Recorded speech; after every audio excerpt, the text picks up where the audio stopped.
So, after traversing the Tanzin swamplands, you arrived at the Necropolis, the ancient underground capital of the Kingdom of Banzol. After a night's rest at the Gilded Bones Inn, you spent the morning mingling with local merchants, but soon found yourselves standing before Deathspeaker Toani, leader of the Banzalan priesthood, affectionately called Grandma by the locals. But with her guidance, you were granted an audience with Banzala, the ferryman of souls. There, Talali was revealed to be his avatar, the chosen intermediary of a living god. Banzala outlined the severe consequences for breaking a pact with him, underscoring the permanence of such actions. You successfully negotiated a deal to track down Nizara, someone who had stolen a portion of Banzala's power. In return, Banzala offered you the Crystal Tablet, an ancient, long sought-after artifact, which could lead you to the lost mythical city of Orikalos.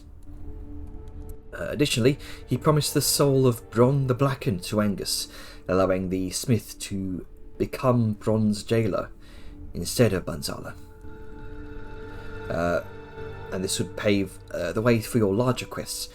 In addition to this, Banzala acquired the soul of Mortithax in exchange for bronze, a jailed soul for a jailed soul.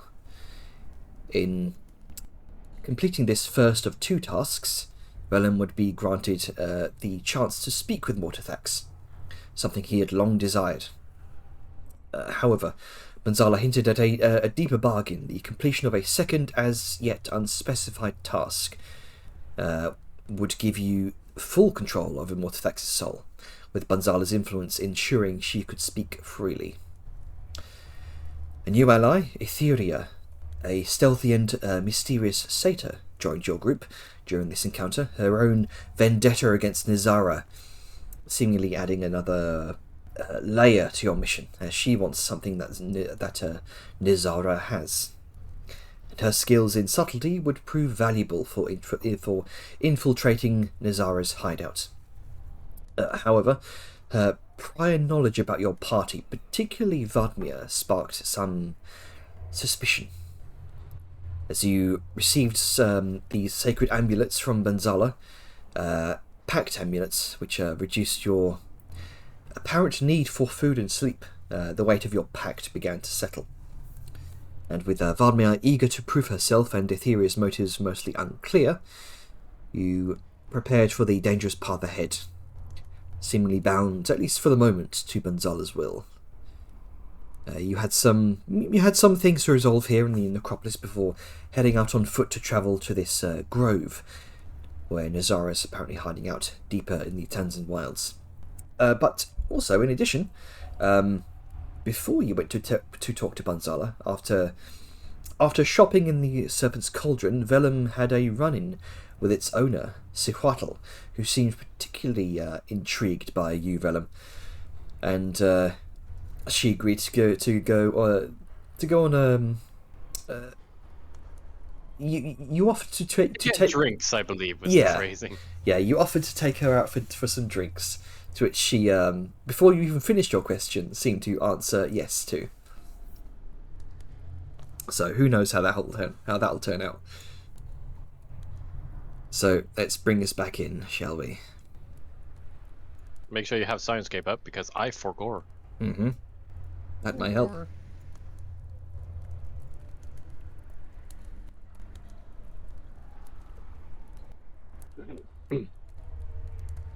Yeah, to understand the vibes, he doesn't remember telling her his name, but she knew it anyway. Yes, that's something that happened off screen after the session. Yeah, I was shopping and then it just came up because it's funny. So, this next morning, or at least you think it's morning, as you gradually finish up your rests and meet in the main lounge of the Gilded Bones Inn. Yar is trying to come in if no one is awake. very quietly. Angus would actually be awake very early in the morning. Surprisingly well rested, he seems. He did manage to sleep after not sleeping for so long and all the traveling. He decided to sleep tonight, and he's actually feeling really good. He's up super early, or the equivalence of it. Yara is passing by his room a bit.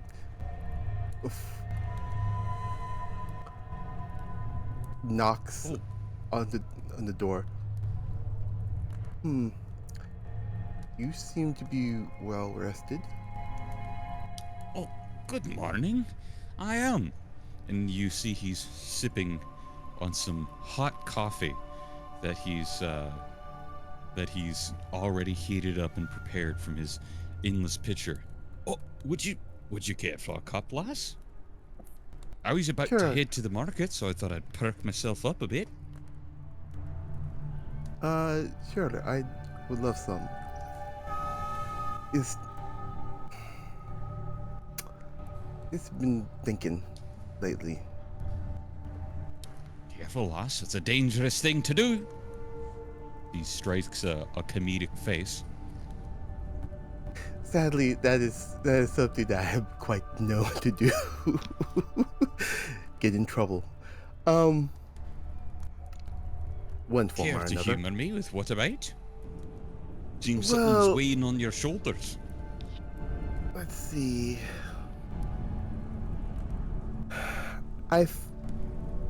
Early this morning, I went to talk with someone who's dealing with scrolls, a merchant. He had a rather particular one. It was in a glass case, ornate. And he was not willing to even, what's the word in Tretang? Negotiate? That's the word. For it. Unless, you hold up a crystal. I showed them the tablets. And just as an enticement, not to sell, but something similar of what he was interested in. Something dealing with going to the Savage Finn, I guess. It was dealing with his research. And I also told him I had an interest in the other Spheres of Influence, as it's widely known. We came to a deal if I could find something called a Nightmare Heart. I have no idea what that is. I assumed it's like a creature component or something from a creature from the Savage Fin, so I was possibly going to wait till Liska wakes up to ask her about it. But until then, probably mill around the market. Never heard of that. Never heard of a Nightmare Heart. I mean, the Bramble Heart, the green hearts. We know what those are. But never a Nightmare Heart. That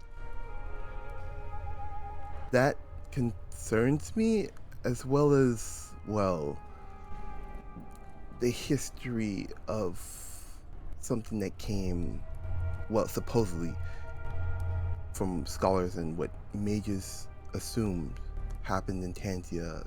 A very wicked beast came through here that seemed to give off primal energy at the time.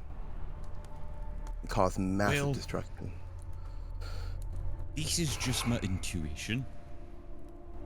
But if you have the bramble, which I think if it's corrupted with undeath or something of the like, and then you have the green, which is a normal, healthy heart, a nightmare seems like it's something completely different.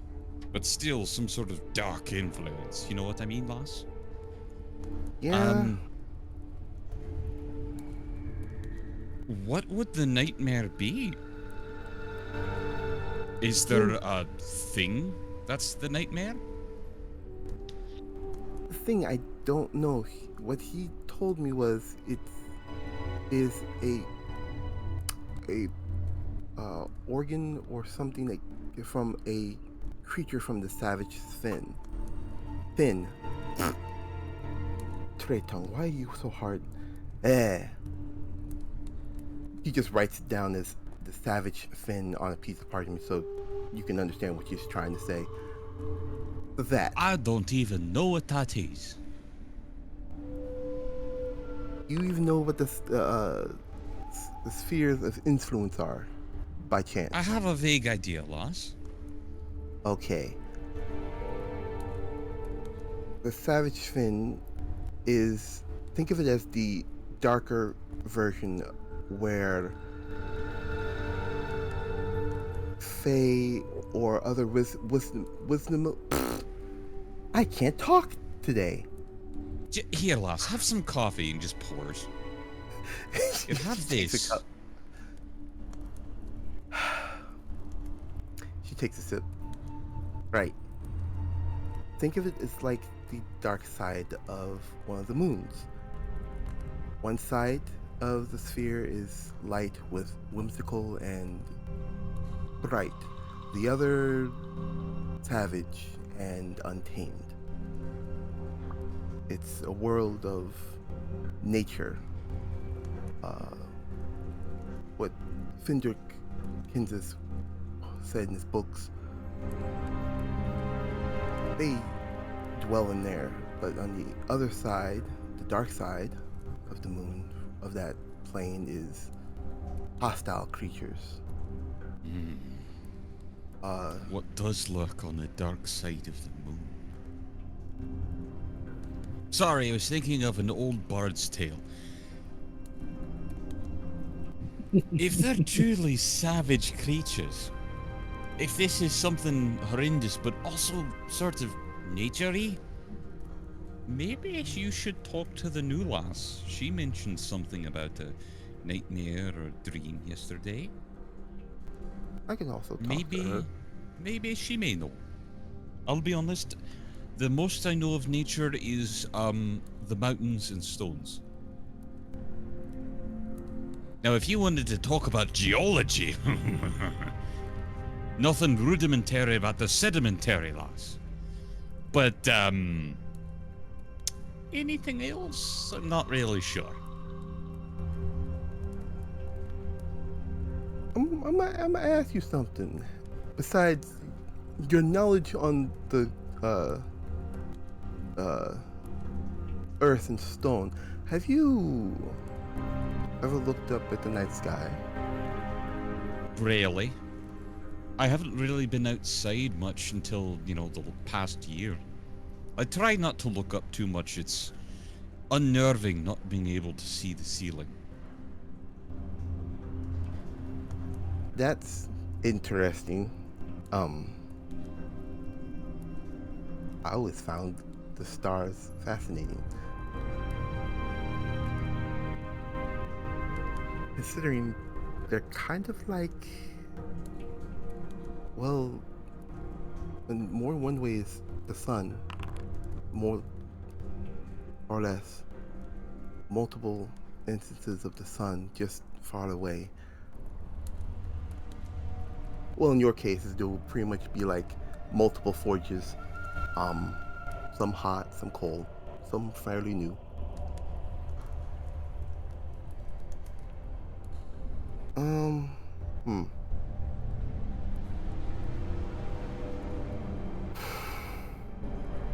Alright, got lost in thought and rambled on there. It's okay, we all do.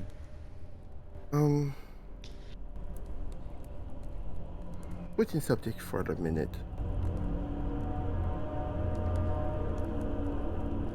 Diamond Spirit book, for example.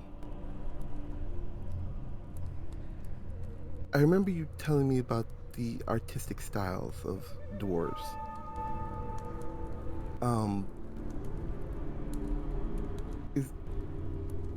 besides doing it in a hard, almost angular way, how do you translate that to, let's say, I don't know, a ring? It seems very delicate for something so sharp and angular. I think that's the word for the designs. I'm still learning, lass, but from what I've picked up on, there are certain ways to round corners so it isn't as prone to chipping or breaking, if you're talking just about angular shapes. There also could be the small details that you carve inside of something. That's just common practice for dwarven work. You have the exterior shape. If you were to simply paint it all black, what it would look like. Can you see the outline and the shape and the block and what it is? And then you carve color into it and the patterns that way. The outside can be rounded and smooth and soft, but it's the details that we hide on the inside that make something truly its own artistic piece.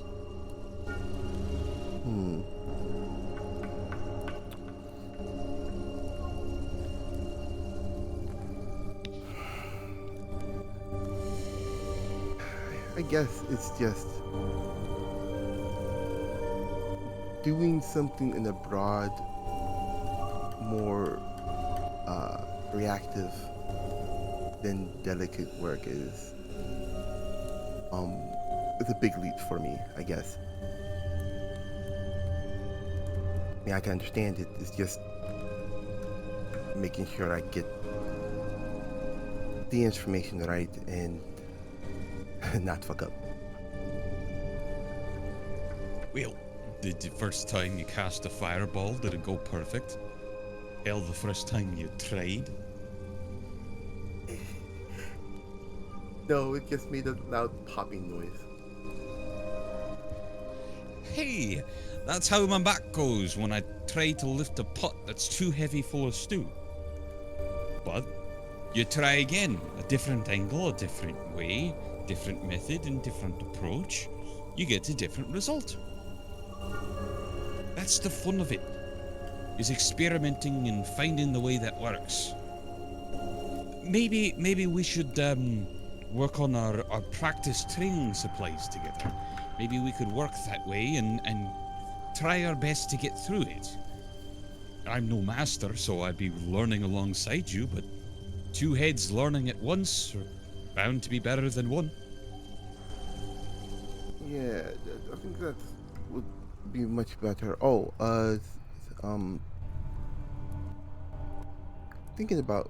speaking about working together, did you, I don't know, when do you want to start what we previously did on the journey? I make a material metallic, let's say like gold, and you finish it. Yes. And he looks around very hushedly, and he pulls out and he presents one of his silver hearth ingots. Do you mean doing this, lass? He shows the very combination of valuable metals. Gives us a nod. Yes, exactly. I would love to start doing that again with you, maybe in the mornings. I've been actually thinking about really dedicating myself to the craft recently. Of course, building up the reserves for my eventual divine temple, as he kind of holds his hands up in the air and does, like, you know, the arch, like a rainbow, sort of framing it.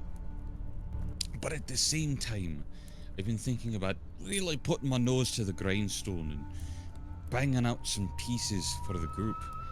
It may interfere with my typical ability to go out and go fighting, but it may be best for me to just really, well, work on working and giving you the best supplies possible. I know I can do a whole lot, but between fighting and traveling and the like, it eats into it. So I'm thinking so about pausing the Brian, fighting bit. Yeah. yeah, I understand. But that means more time for us to do the crafting. My offer to pay you still stands, or we can renegotiate if you need to. I wouldn't expect an expert to give anything for free. I would definitely like to continue getting paid because honestly, I am running low on funds, and an upkeep for my spells is very much needed.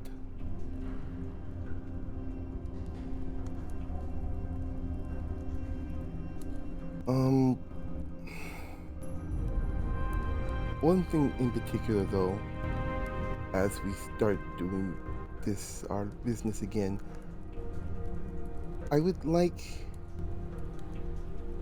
to at least request one or two um, ingots of ruined gold, because I want to. There's a particular project I want to start gathering all of my materials for. I just got these two as he pulls out a topaz and a very large diamond. With making a deal with I think, what's his name? Oh, wow, I am being tired. It's okay, take your time. Is it that man that had the scroll you wanted?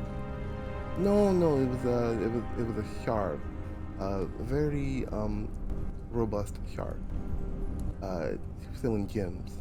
I had to sell a few platinum ingots and some gold ingots in order to trade away to get this diamond, but at least I was able to sweet talk him into lowering the price for such a large diamond.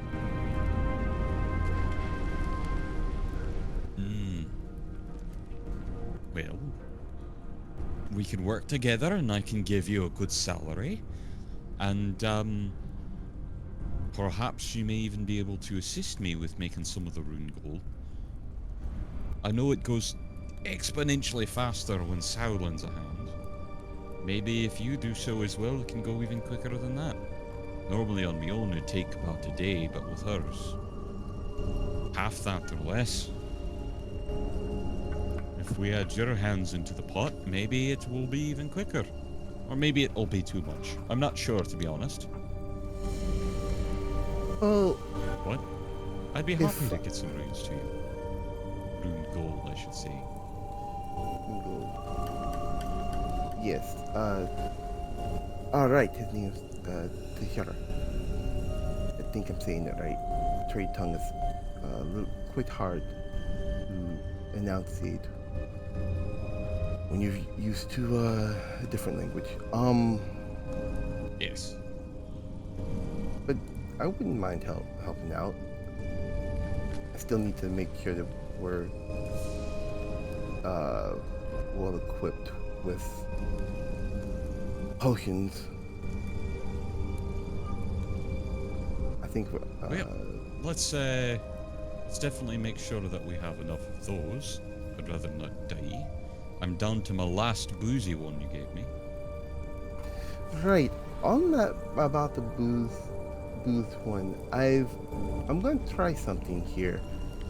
So it's less mixing liquid with liquid, and I give you a bottle that has your favorite alcoholic beverage and, let's say, concentrated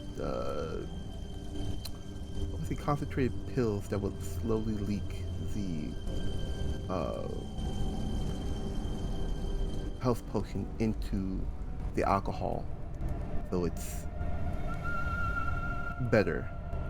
Because I can tell you this, trying to mix the right ratios of alcohol with health potion, it gets messy. Sometimes you get more alcohol than health potion. So you're saying to have it as a pill instead? Yeah, so you just drop it into, let's say, your flask, and it leaches the health potion into That could be the liquid. interesting, but it may not work well with my magic item. It requires I drink an alcoholic drink. I'm not talking about like your magic item. I'm saying like, just a regular flask. I'll just No, prepare. I have a. He lifts up a lovely little chain necklace that has a frothy drinking horn symbol on it. No, I have a special amulet, lass. That's what allows me to heal when I drink booze. But I have to drink booze. Oh, okay. If it's not actually booze, it may not work. Well, actually, if it's normal booze, but you put the healing potion as a dust in it, that seems like it'd be a very difficult thing for me to do in combat, to be honest with you. Rather than just swirling something down. That's what I mean. Like, I would pre-prepare it so it's already in there. You just swirl it up and drink it, kind of. So I have to put the pill in the booze mid-combat. No. I would already have made, let's say, quote unquote, your version of a health potion. Oh. So only thing you would have to do is just give it a quick shake and then just drink it. That's it. That's literally okay. Okay. That could be fun. Let's try that. it. I noticed with you, you like being actively buzzed. So it would be remiss to not let you have your buzz while being healthy. If I'm saying that right? Saying it right? I think I've got what you're saying. That said, we should probably wait. Did you say you've already been out to the market? Well, I've only been to the scroll shop, not the market itself. I just came back from there really early. Perfect. I was going to go out and do some shopping. As much as I love sitting and chatting with you, I need to be one of the first there to get the best deals. So I got to get going. Would you care to join me for a slither through the streets? Sure, why not? Better than being cooped up around here. I have boundless coffee. You have my attention. As you say that, it's around about this point that Whistle kind of makes his way into the lounge area. Stretches, adjusts his clothing for a moment. He kind of you notice, Angus, because of your high passive perception. His usually sort of nervous demeanor is replaced by this calm determination. And he kind of stands before you all as a party. His hands kind of fiddling with the hem of his tunic. Morning, everyone. At least I think it is morning. Anyway, I didn't get the chance to speak with Banzala when we were there. I didn't quite feel ready, but I've thought about it. I need to go back. I need to speak with him face to face. I talked to Grandmama first. Very well. That might be the best thing. I feel I owe it to myself and to all of you, especially Angus, for giving me a second chance and keeping me safe on this journey. I do not want to run from this anymore. You also owe it to your wife. I do. To get home safe to her. And you owe it to yourself. Don't forget that, lad. Right? You got another chance. Make the most of it. And it's that exactly what I'm going to ask him, what I should do with this second chance. I'll make my way back to the necropolis. I'll return once it's done. I just need to do this. And I suppose I'll let you know what Banzala says. Perfect. Kind of re-emboldens that determination within himself. Adjusts his tunic. He gives a small nod and gathers his things and prepares for his journey back to the necropolis, well, the central temple in the center of the city.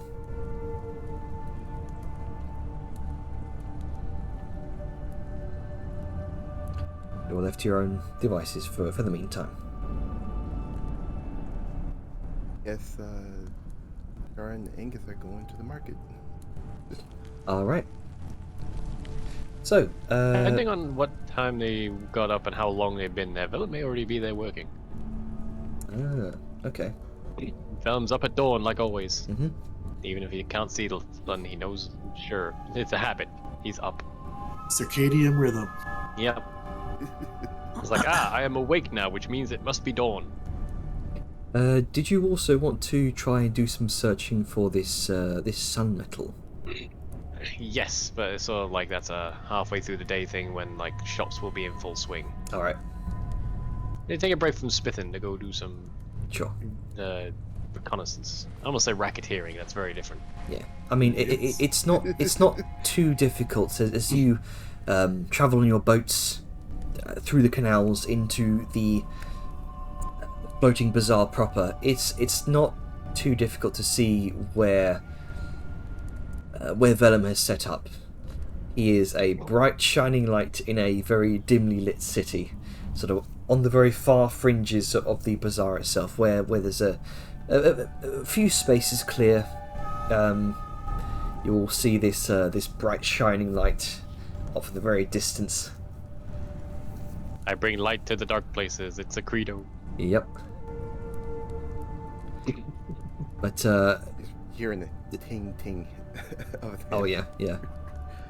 It's I difficult mean, to you hear a ting ting anyway. The blacksmith is in that area, probably. Yeah. It's just the whole mess of sound coming from the bazaars as the various shops beginning to open up, colourful banners beginning to unfurl to catch the eye.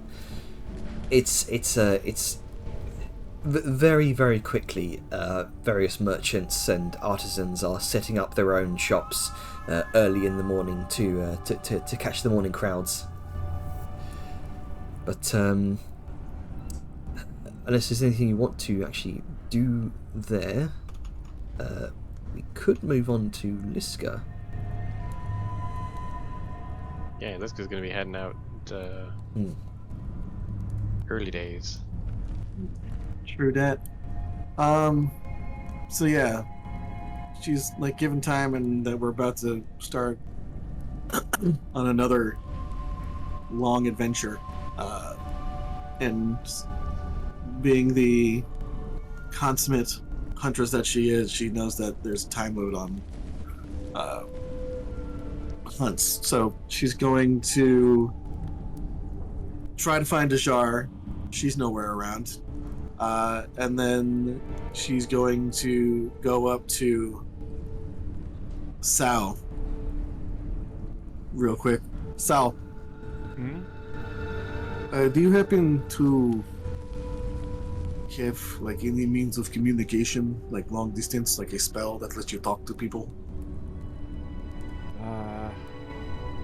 No, unfortunately. It's something that falls outside of my repertoire.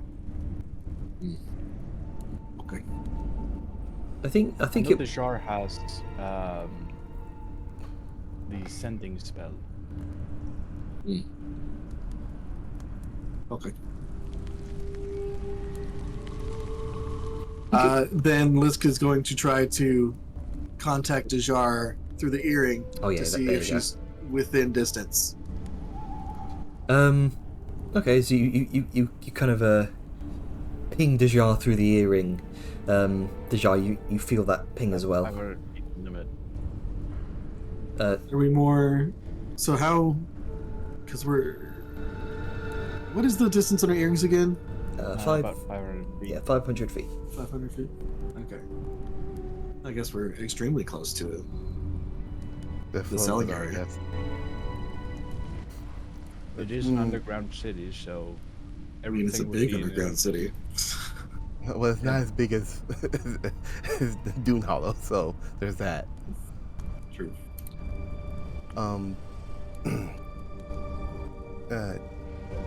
Yes. Can you send a message to fucking forgot his name. What's his name? Let me check my notes. Grand Hunter Vorsha.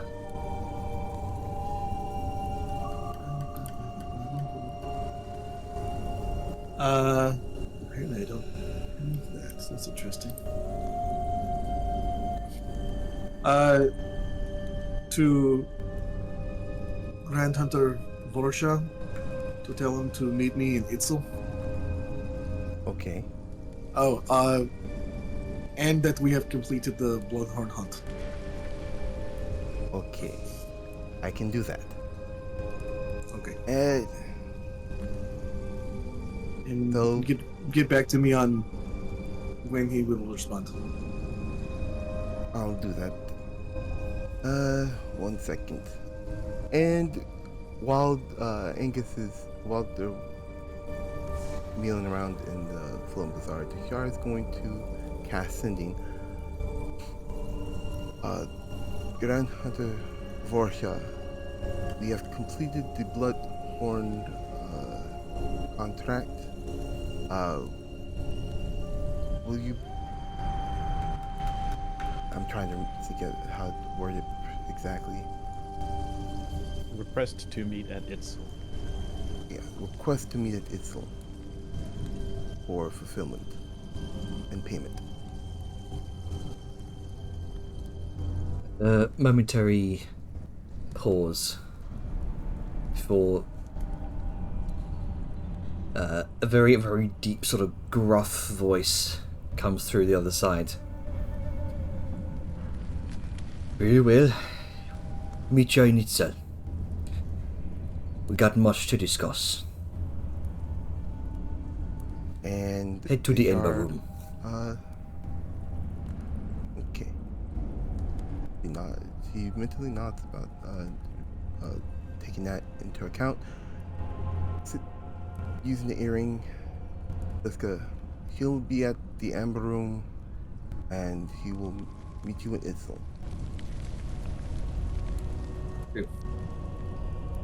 Thank you. Not a problem.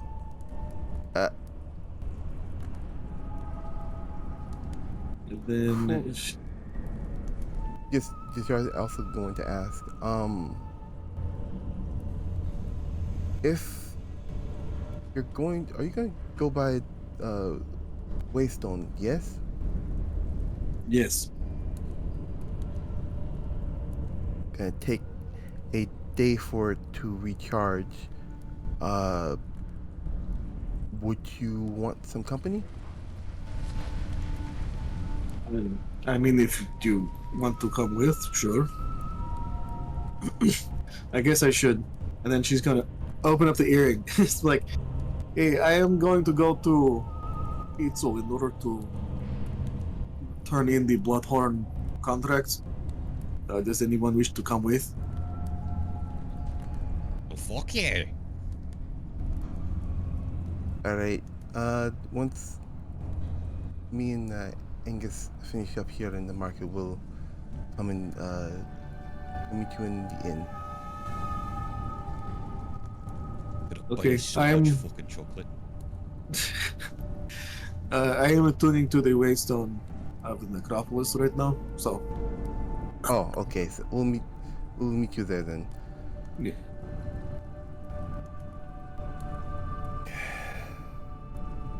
How long does attuning to a Waystone Oh, about an hour. take, Jenner? Is it about an hour? Yeah. Like a normal attuning? Yep, pretty much. Right, okay, so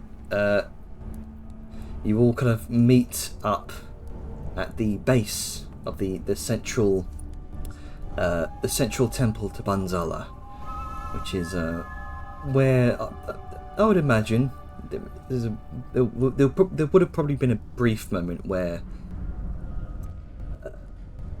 Talali would have pointed out the Waystone itself, which would be located in the temple itself. And as you all kind of step into the shadowy depths of the temple of Banzala, you're shown to the heavily guarded chamber deep within a secure area of the temple, at the behest of Grandma Toani, the Death Speaker, leader of the Banzalan priesthood all across Tanzia. And given that you have proved yourselves as friends and an ally to Talali, you are given monitored access to the Waystone to allow yourselves to attune. The Waystone itself stands as this sort of tall obelisk etched with these intricate glowing glyphs humming with arcane power. The stone itself seems to pulse with a rhythm that sort of mimics a heartbeat, resonating with your own powers as you each attune to it over the course of the next hour.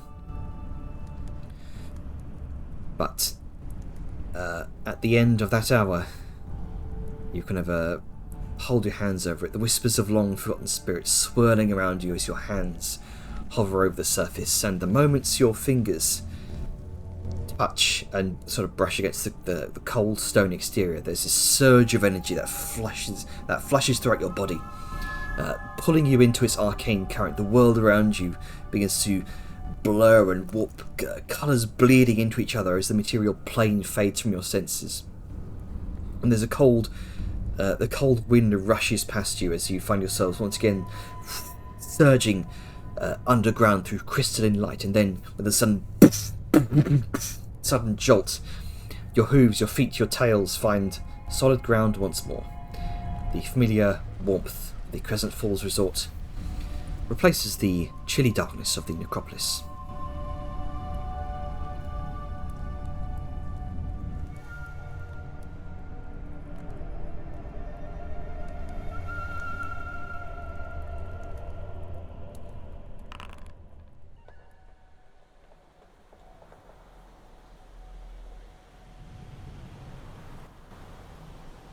Alright. You once again find yourselves in that well-protected Waystone chamber near the resort's reception area.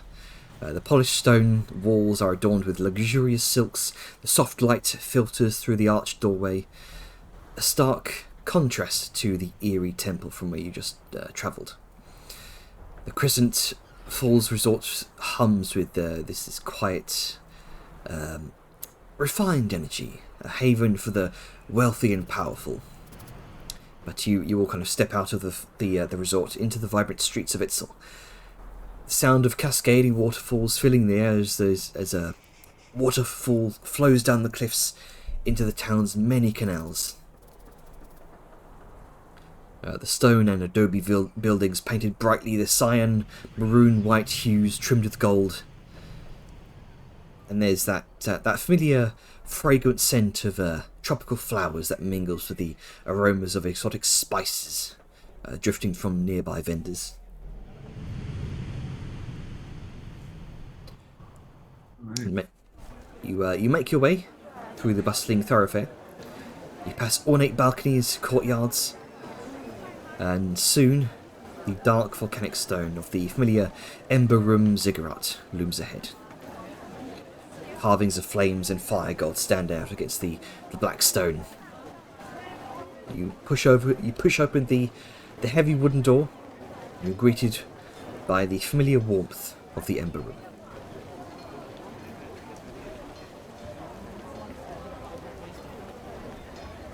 Where is it? Here it is.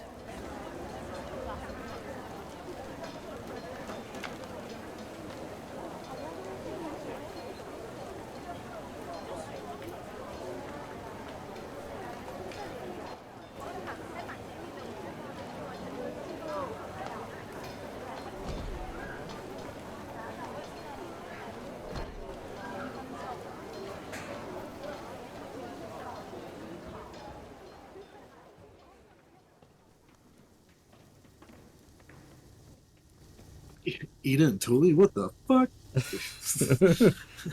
Suddenly, Oh, hello. We thought we'd have a second vacation here. I mean, hey, after all, we're not paying for it. can't. Oh, you're in the. move. Hang on. Because Oh, there's that was the. old Liska too. Yeah. I was gonna say, can't move. What the fuck? Suddenly old Liska NPC. So who The is villain all the way in there in the darkness. who has gone to Itzel? Not Vellum. He's working and has prior plans. Gotcha. I know Yara is going.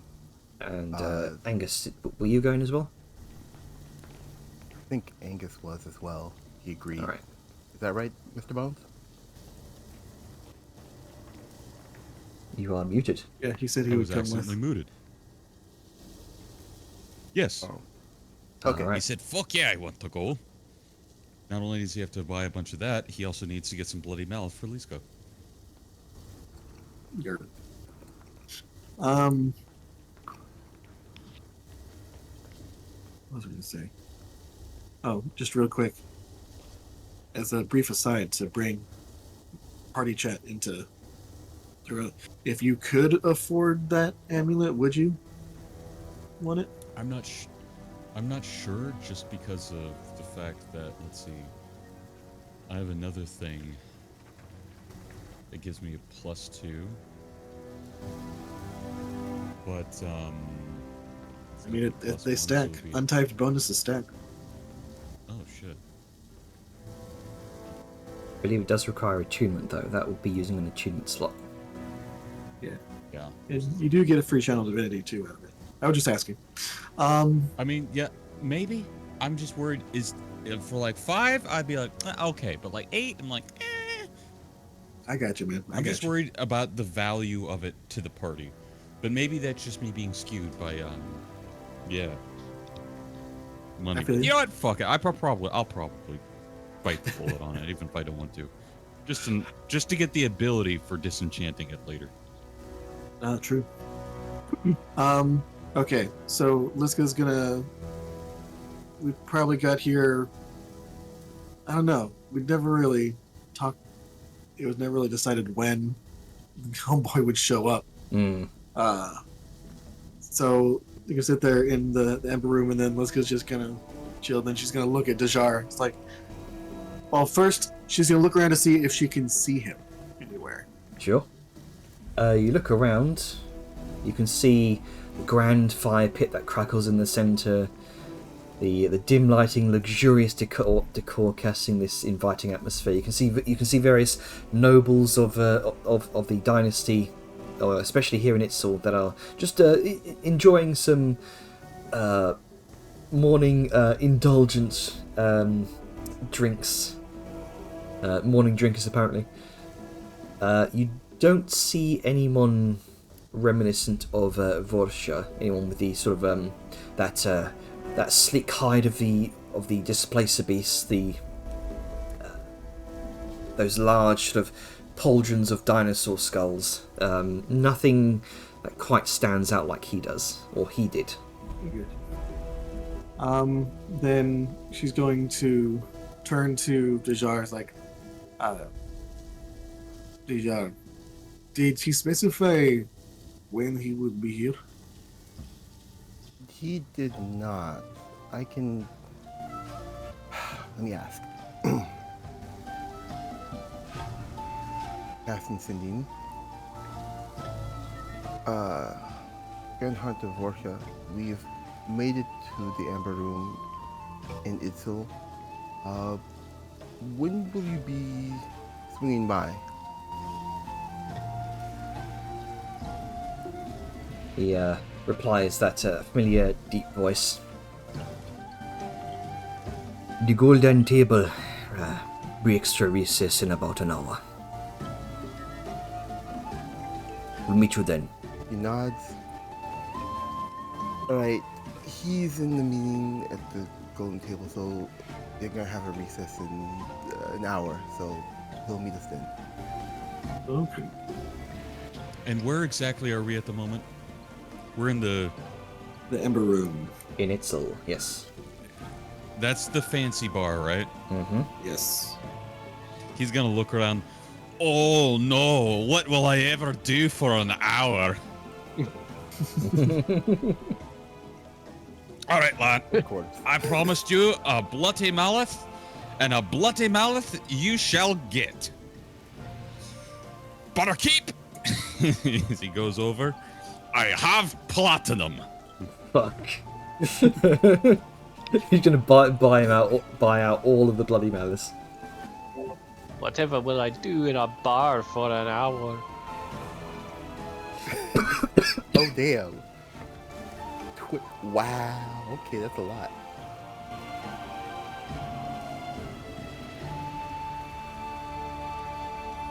It is. Right. So yeah, there's this. You have. Oh, Jaren's dying. Alright, Gonna game happen. over. We had a good Campaign run. ended. Rip. It would be the first time we've had a campaign end because the D had died. Yeah. Don't swallow your spit, guys. Again, like last time. Yeah, you I have. think it's fine to swallow your spit, you're just not supposed to breathe it. Yeah. There you go. Okay, so the vendor is open to you. And feel free to buy what you like.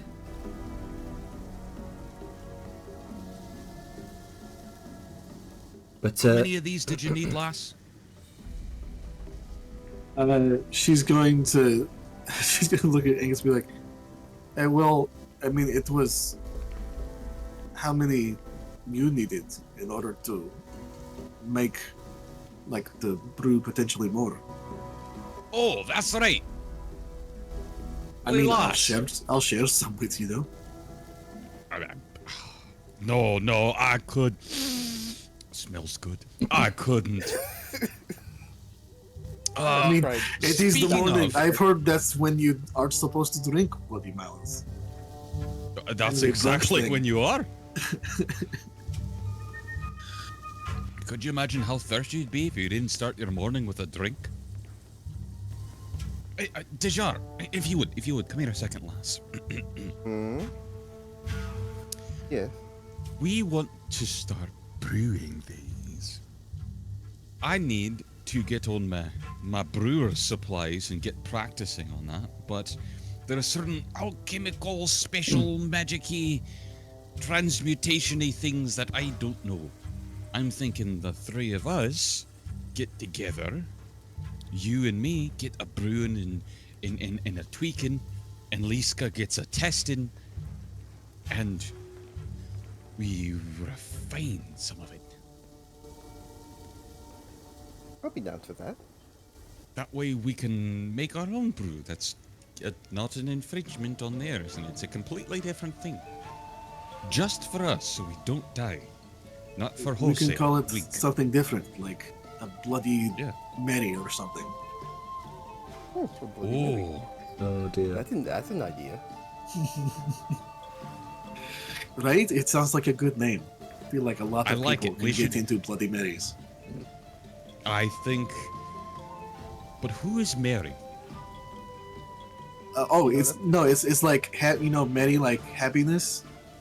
Oh, Mary, a Bloody Mary. Yeah. Ha ha. Deal. Legally distinct. That's Are how you gonna spell try and around it. reverse engineer a bloody mallet? Yeah. I mean, Alright, yeah. Homeboy can do it on a fucking like ancient, super powerful enchantment. Why couldn't he do it with an alcoholic drink? Yeah. Who You knows? see, there's deep resonating crystals and everything. You know, it looks over here to my distiller. So, Mine's worth just as good, if not better. as you kind of discuss this for a good long while, there you go. I got one of each. Yeah, you spend a good hour, kind of some light drinks, nothing too strong. At least in the morning, until you see walking into the Ember Room is a towering figure clad in gilded splint armor, his shoulders adorned with these massive dinosaur skulls. And draped over him is the sleek hide of a displacer beast. These shadowy tendrils kind of swaying over the front of his shoulders as he moves. The scarred symbol of the Hunter's Keep marks his armor. And his sharp gaze kind of sweeps across the room before he spots you three and gives you all a nod. He strides over to the bar, exchanging a few quick words with Talahu before he orders 2 ceramic jugs of mezcal. He watches the bartender kind of skillfully slides the drinks across the counter. He takes 3 of them. 4 of them. 2 in each hand, and heads over towards your group. And he sets down 1 jug in front of each of you. There's that immediate kind of rich, smoky scent filling the air in front of you. His face kind of breaks into a grin as he sits down across from you and sort of casually leans back. Let Azia not be dead. Kind of raises a jug. Going to grab one and raise in return. Tink. It's like, and then chug. And he chugs along Nothing with like day drinking in the morning. you. Grabs one, raises it, and takes a sip. It was an interesting fight. I can say that much. So we got the contract in. And the We box. managed to harvest everything. I will say, she kind of leans in conspiratorially, that there was some lizard folk trying to prevent his death and harvesting. They seem to be quite active in the lower areas of your country, my friend. His eyes narrow, and he kind of... There's this immediate sour look on his face. And there's, from what you can tell, Angus, a bit of recognition. Suspected as much. Me crossed paths with those scaled devils before. People see them as beasts, but they be a lot sharper than they let on. Saraska, strategic, cunning, and they got a real love for them more beasts. You say you got the Well- pots. May I see them? And she's going to very casually just open up her bag of golding and start pulling out like chunks of animal. Just be like, Alright. He you have the full collection, everything, pristine condition. kind of begins sorting through the various harvested components that you lay before him. The eyes, the scales, the vials of blood, the numerous teeth, the 3 massive horns, which kind of just extend across the table. They are extremely obvious, and you can see a couple of people kind of look over their shoulders in awe, amazement, shock. As he gives each one of these a thorough inspection, looking for any flaws. They look rugged around the edges where you cut the horns free, but it'll do. You be speeded. This guy's gonna like give a little look like, are you fucking with me right now, bro? Like, I know there's some like be a interplay. little ragged. You Yeah. only rolled a 29. I know there's some interplay between Grand Hunters, so it's just like Yeah, there is a little bit of a smirk kind of crawling across his lips. yeah. When he says that, Liska's gonna be like, it's like, well, I'm sorry that I had to go out of my way to take care of it for you. I'll be a lot more careful next time I hunt this creature down. No, you did Well- you did a good job. You took a lot of hassle out of our hands. The beast be dead. That's the most important thing. So, how'd you do it? What happened? You mentioned Zarask. Yeah, about that. Apparently, after they escaped, though, there was. I can only assume there was one amongst the ranks that had. Let's see, primal magic. One second. And Liz is gonna kind of like step in and just be like, the beast had a lot of runes and other things carved into its flesh that allowed it to use magic, and we were able to see that it was able to turn invisible and sneak around and even teleport some small distances, and I think that is why it was such a hassle.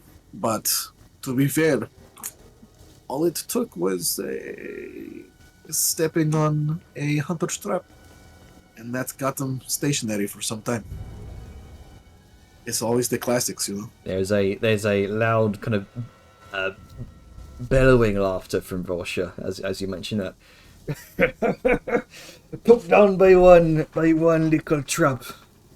Eh? It was surprising but very satisfying when it happened. But Was it resistant to Again- magic like the contract said?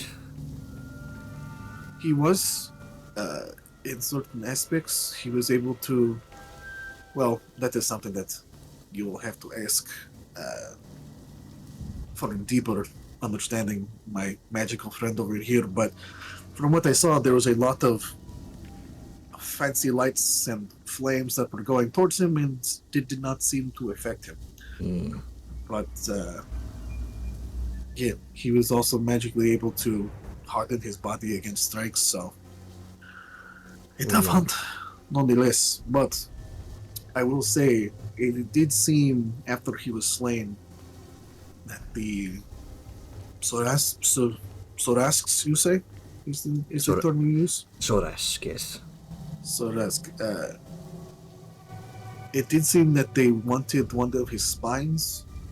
They were speaking of like capturing his soul or his essence. So I joked about it earlier about hunting him down again, but that might be a thing that we will have to look out for in the future. He kind of leans back in the seat, sipping from his mezcal thoughtfully before his eyes narrow. His voice dropping in tone, very serious tone now. Any whispers about creatures with runic scars like Bloodhorn popping up around Tanzia? Raptors, pterosauurs, small fry. Our spear hunter's been taking care of them, but be feeling like a pattern's brewing. You're sure Bloodhound was alone? No sign of a nest, no eggs nearby. We did not see any eggs. I mean, it had a place that it seemed to rest, but I did not see any eggs. It was just the Surask accompanied it. There were multiple Soraks. How many? 1, 2, 3, 4, 5, 6. At least 7. Well, if you count 8, if the one that got away.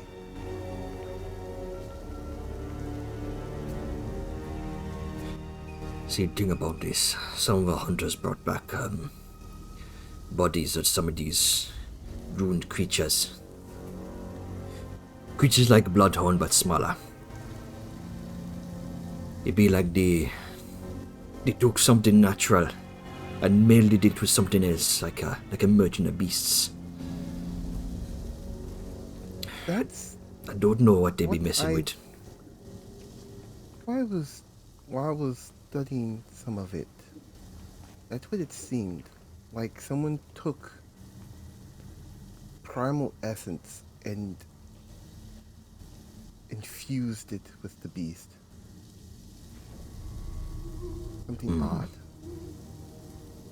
Well, I think it was, as you say, a fusion of creatures because I have never seen a. Aside from dragons, I have never seen a predator have needs or horns. Or spines that can fly. I think it's more than just about taming beasts. It's like they be trying to reshape them, mold them into something new. And I've known enough to know it ain't random. Nev shakes his head slowly.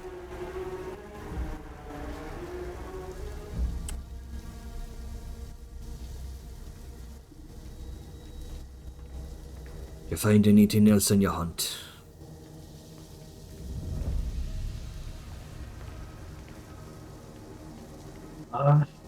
We found a means by.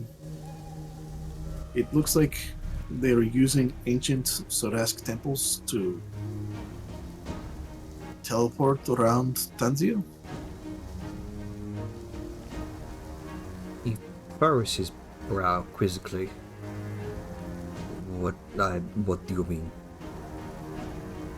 There's like little, like, so the Tarask was like when we first ambushed it, when it ambushed us, it was like a mutual ambushing.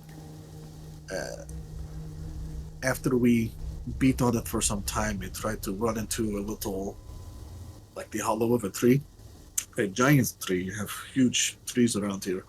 Your arborists must love this place. It tried to go further in, and that's where they still asked for. But we managed to kill him at the entrance. But all these Sarasks, we saw that the tree itself had, or well, was an entrance to a lower temple. And down in the depths of the temple, there was an area that had, well, one, magical defenses, but two, they were like raised platforms that had little teleportation pads, a lot like the ones with the waystones. And it had like different areas. A group of intellectuals were able to discern that they go to different areas, and that someone that we didn't actually see, but we found traces of, like a magic using Sarask was able to, or well, was trying to connect all these different places together so that they had means of moving very quickly around Tanzia. As you're speaking, there is definitely an awakening realization in his face, which you notice, Angus. Like he's connecting a few dots together from stuff that he's heard.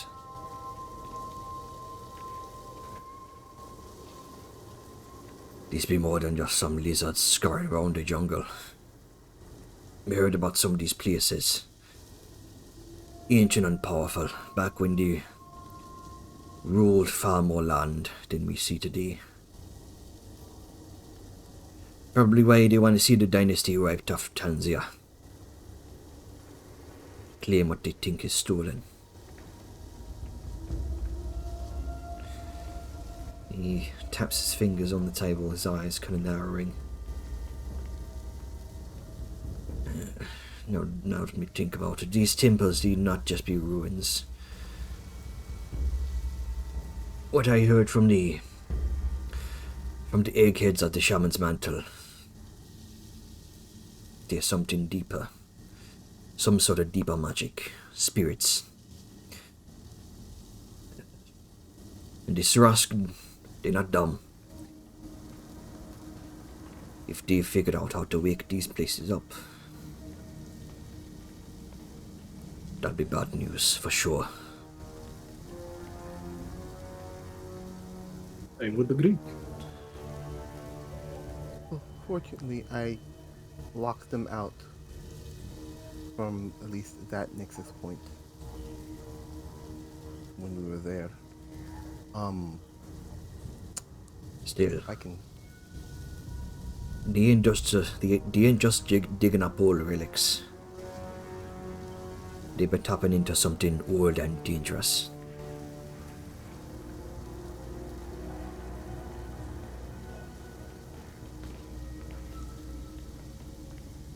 Might be best if I talk with the head librarian about this.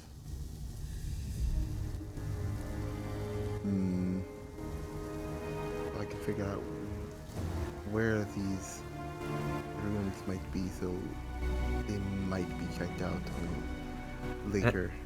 As you say that, he kind of holds his finger up. Again, he's recording some information that he's heard. Could be they're trying to reclaim what they once were. If they manage that, the balance of power shifts in ways none of us be ready for. Worse still, Tanzia we can patrol. But the Sarask, they didn't claim just our lands. From what we heard from the Shaman's Mantle, they reckon they ruled all of Ayosha as the Southern Mountains. That's unexplored territory. They hold all the cards out there, in them forsaken jungles. And there could be more of these temples out there, down south. And if they're digging out there, we don't know for what. All we know is they're doing something with the local wildlife.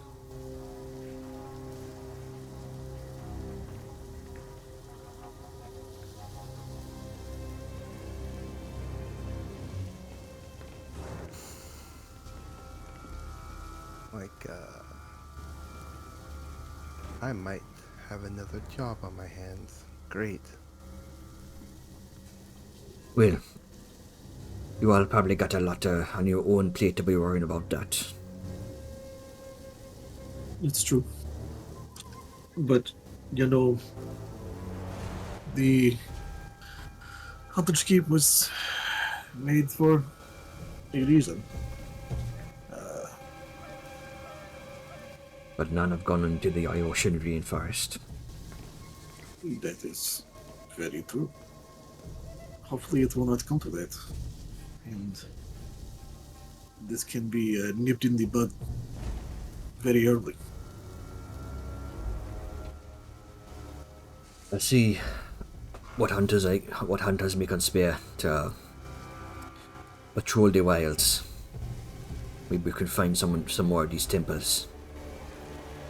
Well, don't only leave it to hunters. You have, from what I hear, a very powerful standing army. Well, of course. But they be kind of occupied right now. Oh no. Understandable. There's speaking of the Hunter's Keep, have you heard anything from Old Whitefang?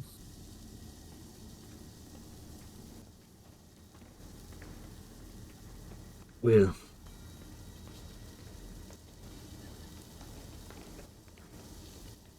grab my notes here. Here we go.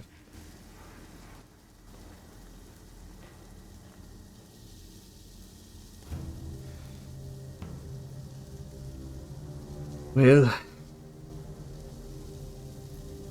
we got a lot on our plates. Apparently, old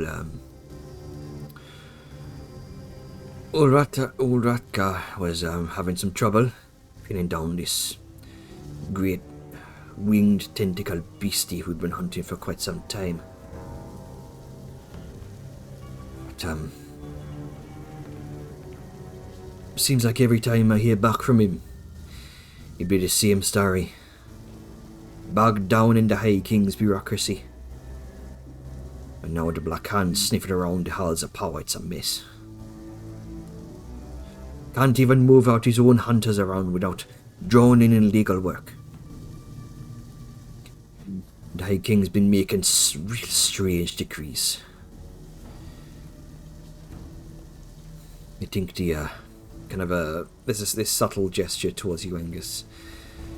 We think they sailed the kingdoms in a bad way. An outsider looking in, even I can see that. What's the point of having elite hunters if they can't even act when the kingdom needs them? Old Rathgar must be fuming. I can only imagine.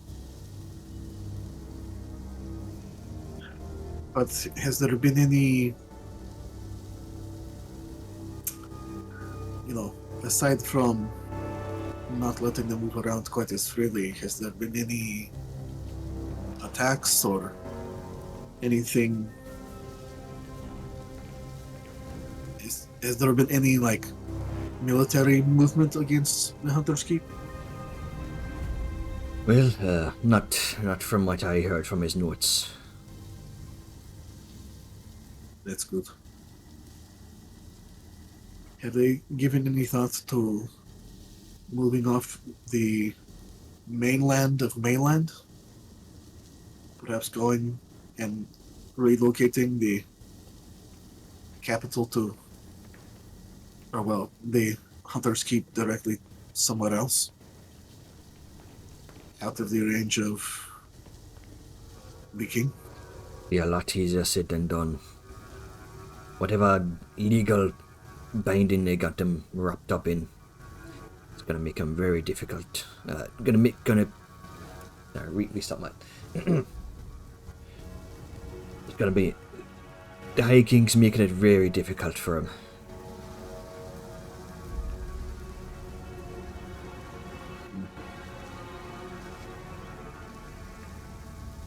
Well, at least the old man is okay. We've had some thought about turning our attention to joining in that hunt. And given that we would be coming from outside mainland's borders, we'd be a lot more free to move about, as opposed to having to go through the whole rigmarole and red ribbon of political maneuverings. The hunt, are you looking to take down this winged monstrosity?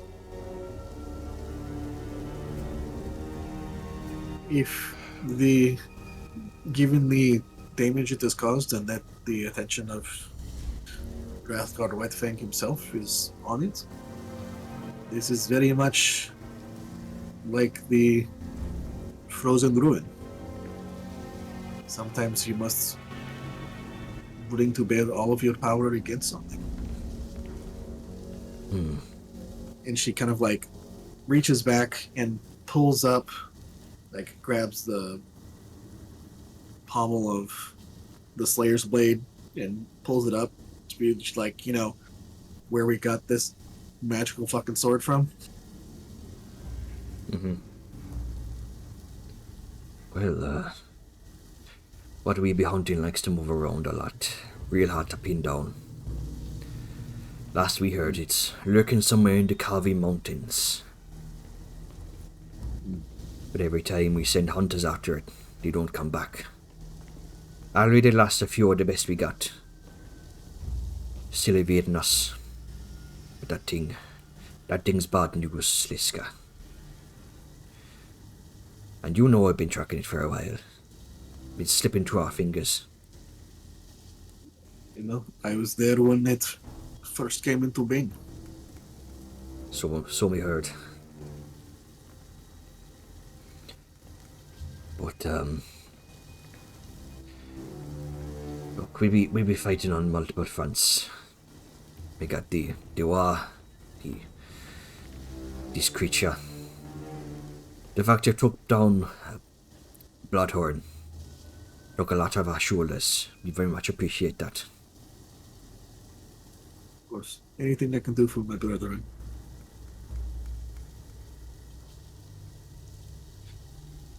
Although, He's. go ahead. Oh no, it's good. Speak freely, my friend. Well, now that we mentioned the war,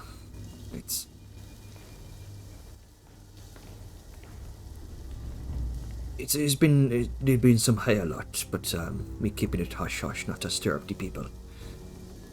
Can't have panic in the streets of Tecta House, you know. War Council's been bringing me in for advice. We've been quietly planning evacuation routes, ways to move the civilian folk around without him knowing why. Got Terrasaw scouts sighting a fleet of black sailed galleons down the Octoan Gulf. At first it didn't make sense. Fleets moving in one direction, then it turning right around. Rumors flying around like wild raptors. But one thing's clear, that be the Black Hand you warned Archmage Itzel about. Mm-hmm. But there be confusion in the War Council at the Golden Table. They overheard them piecing it together.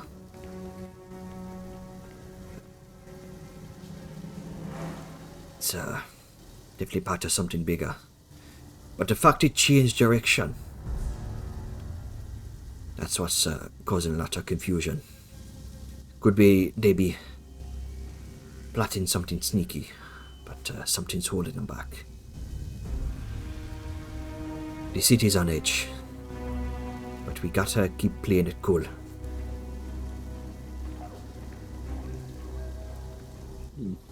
It is very odd. I will not lie. Is there... We had a small... I don't want to say expedition, but we went into the Gulf to see and find, kind of sightseeing. And we happened to see a very, very large sea creature pass above us. Gigantic, colossal even. Does Tanzania have such guardian or defenders in its waters? Me think you saw old Toga. She be the guardian of the Gulf. Could be the fleet might have been spooked. Maybe it just be Given the size of that creature, I would be too.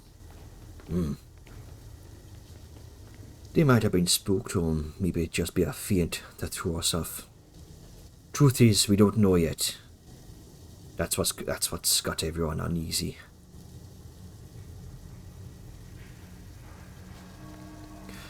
Even though the best way to attack an enemy is where they're not looking. And if they keep fainting in the Gulf, I would look to your borders and perhaps check to see if there are any troops that are coming and trying to sneak on land. Don't worry. Even if the fleet be pulling back, the preparations don't stop. Golden Table's still getting ready, still plotting on how to keep the capital safe. Until we know for sure. They ain't taking any chances. Could be they attack later, could be they getting on foot, like you said. Could be they setting us up for something bigger. Whatever the reason be, it don't change the fact we got to stay sharp.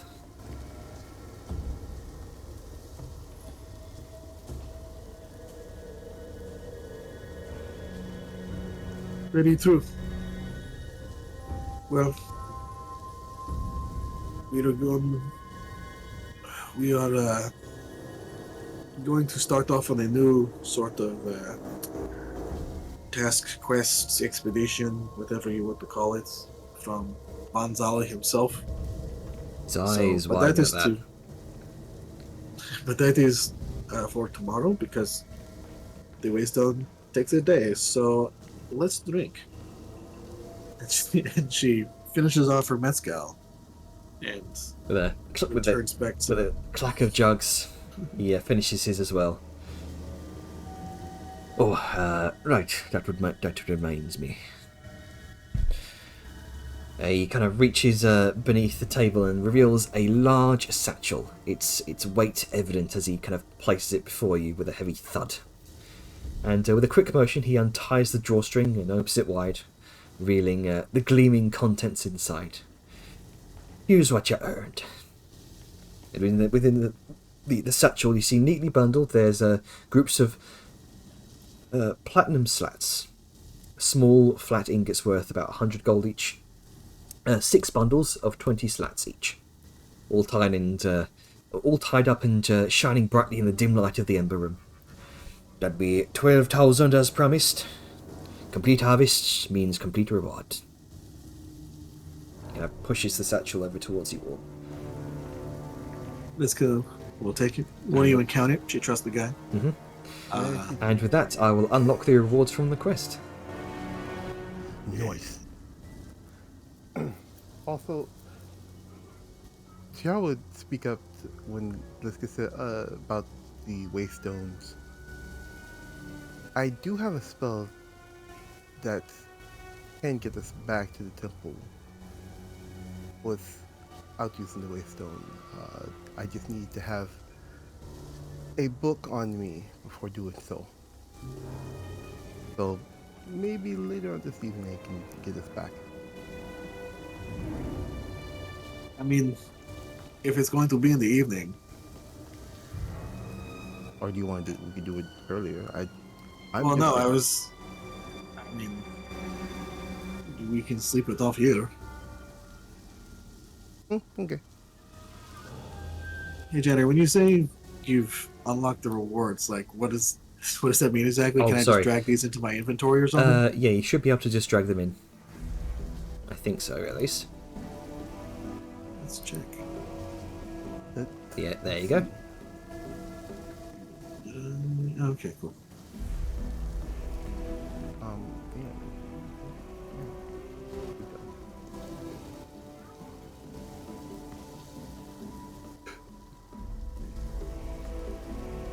Now, where did these go in the sheets? Okay, come on, open up. I can't even open up the quest log. Fuck. Okay, cool. Right through journal notes and then quest log. That's what I've been trying to do. I click it and nothing pops up.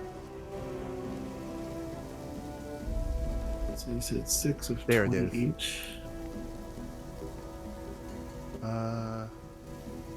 Do not see anything on the reward. It's because this Yeah, gets 'cause I taken already off. grabbed them. Oh, okay. So you said 6 stacks of 20 each? Yep. Okay, cool. Oh, yeah, there's. Oh, I was looking. For some reason, I was looking at the weight. I was like, that's not right. Okay, cool.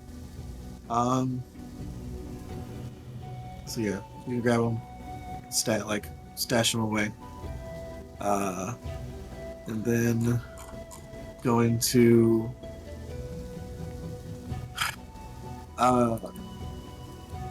Yeah, she'd just be like, I mean, we can if you want to. I mean, I don't mind doing such things, but we have the expendable income to sleep here.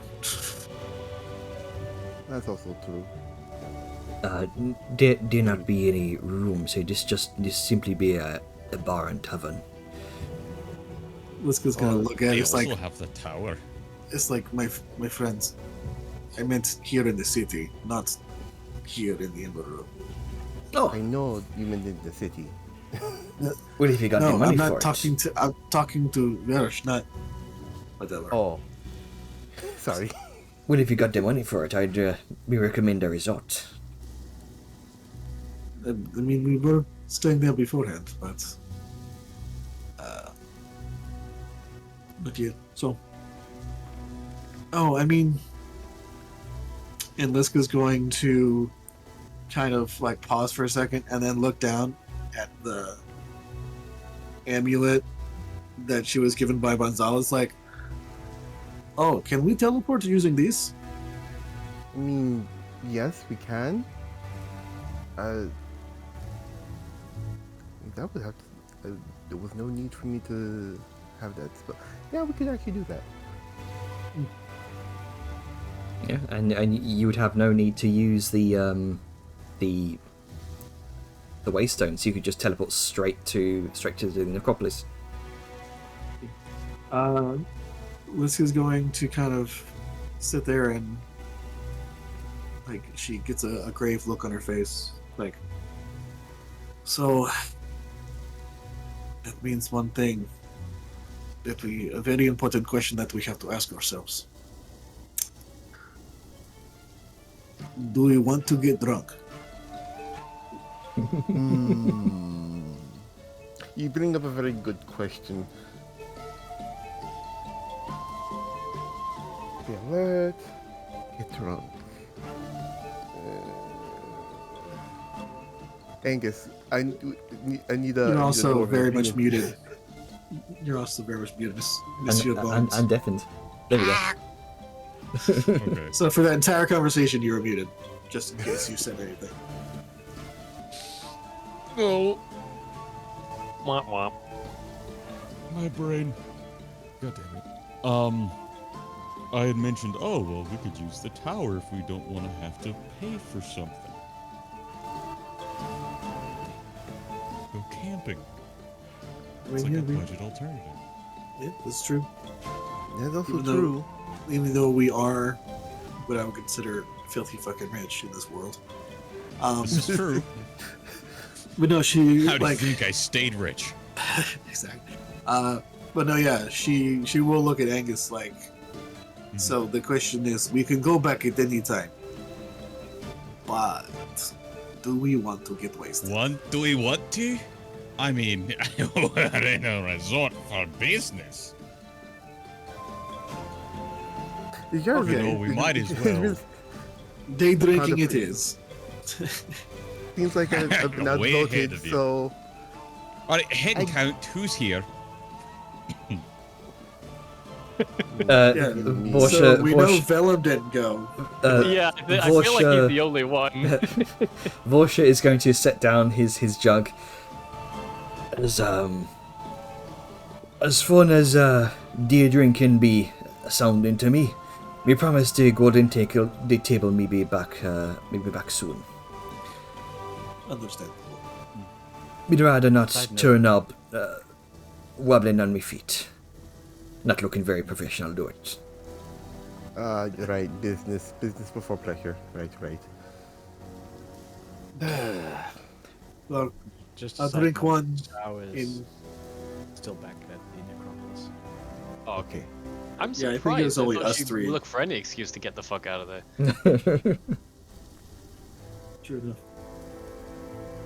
But I think it was just Angus, Dejar, and Liska that went. Because Liska Oh, okay. asked everybody, he's like, anyone coming with? Like, anyone want to go? And then Angus was the only one that responded. So, Yeah, I mentioned Vellum wasn't going, but yeah. uh, I'm just surprised. I thought like Yeah. Yeah, so But yeah, so Liska's gonna be like, we will have one in your honor. see that you do. Keep strong, Liska. He kind of stands up from his seat. Ears to the ground. Oh, now that you stand up, you're pretty big. I'll have to have two. Kind of looks towards you, Liska, says, ears to the ground. Why you do that, Janner, you asshole? Eyes to the skies. Yeah, I was gonna say, but there's also something else, isn't there? Oh well. I know, is it? You know, it's actually funny. Yeah. Eyes to the skies. Hunt well. And you both say hunt well simultaneously, clasping your forearm in a firm, respectful shake before turning to leave. And without another word, he strides out of the Ember Room, his presence very much lingering long after he's gone. You farted. Yeah. Day drinking. Okay, okay. So, Well, looks like time to get wasted. so, as you three are getting wasted, shall we pan over to...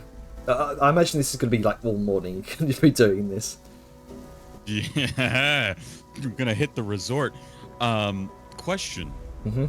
for you: what was the reward? It was 12,000 gold, Oh yeah, and it was A paid. juicy amount of coin. It was paid in platinum slats, which Liska has. perfect. Which will be divvied up accordingly.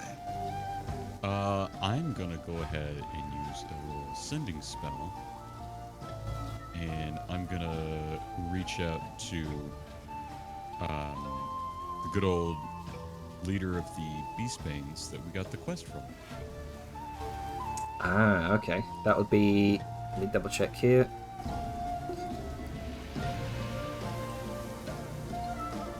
Grimbold Iron Tusk. That's right. So he'll just briefly, it is Angus. The deed you've asked for is done. Honor has been restored, and safe travels. And Thrasmith sends his regards from the peaks of Valor. There's a very bold voice replies. Fantastic! The beast is dead! I heard from Brosha. May Thrasmith rest in valor.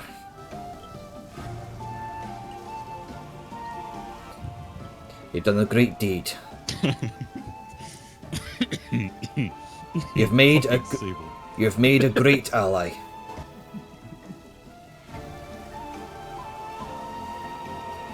Oh, yeah.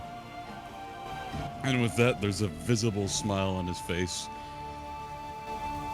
Well, better get started. And he raises his glass to Tink. friends.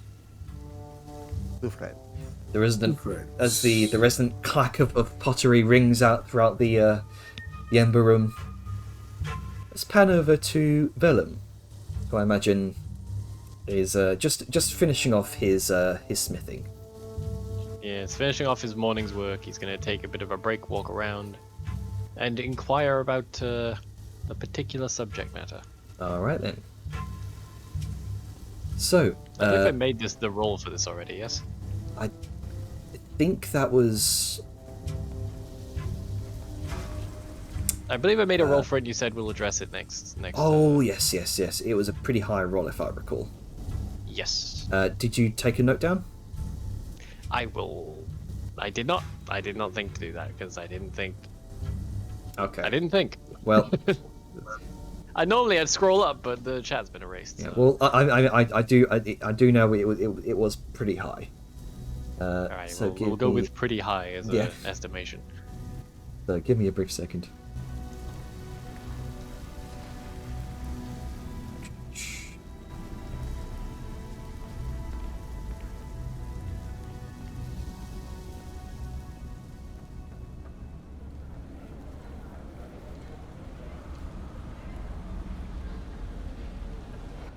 All right.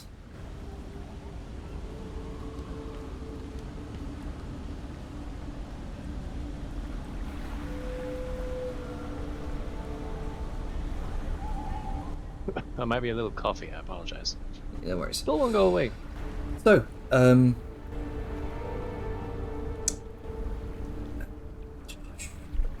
so the sounds and bustling floating bazaar, the sounds of the bustling floating bazaar swell around you. Merchants shouting their wares, the creak of boats on the waterways, and the clink of coins exchanging hands.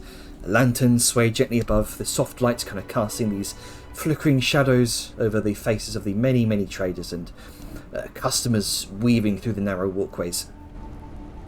The air is thick with the scent of incense mixed with the tang of swamp water and exotic spices.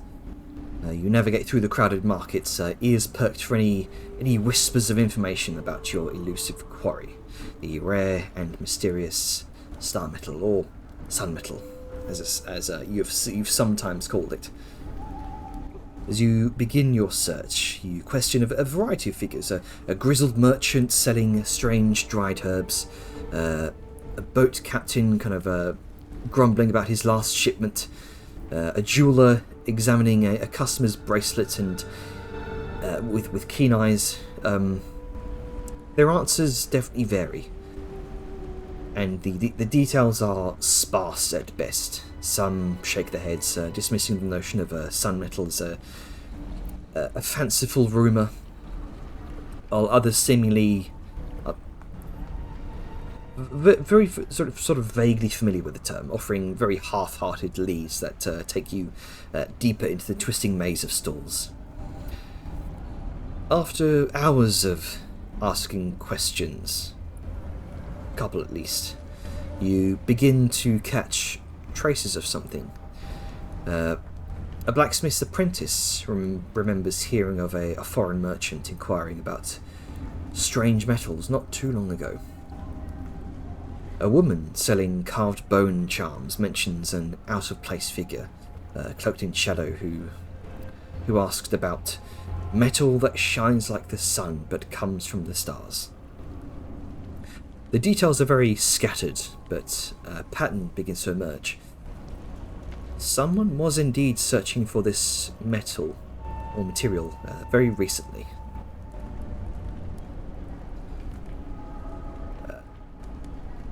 Finally, through a series of quiet conversations and hushed exchanges, a name surfaces. Raj. The very same merchant you acquired your gemstones from. A Shah dealer known for his collection of rare jewels and artifacts. Oh, you don't like me.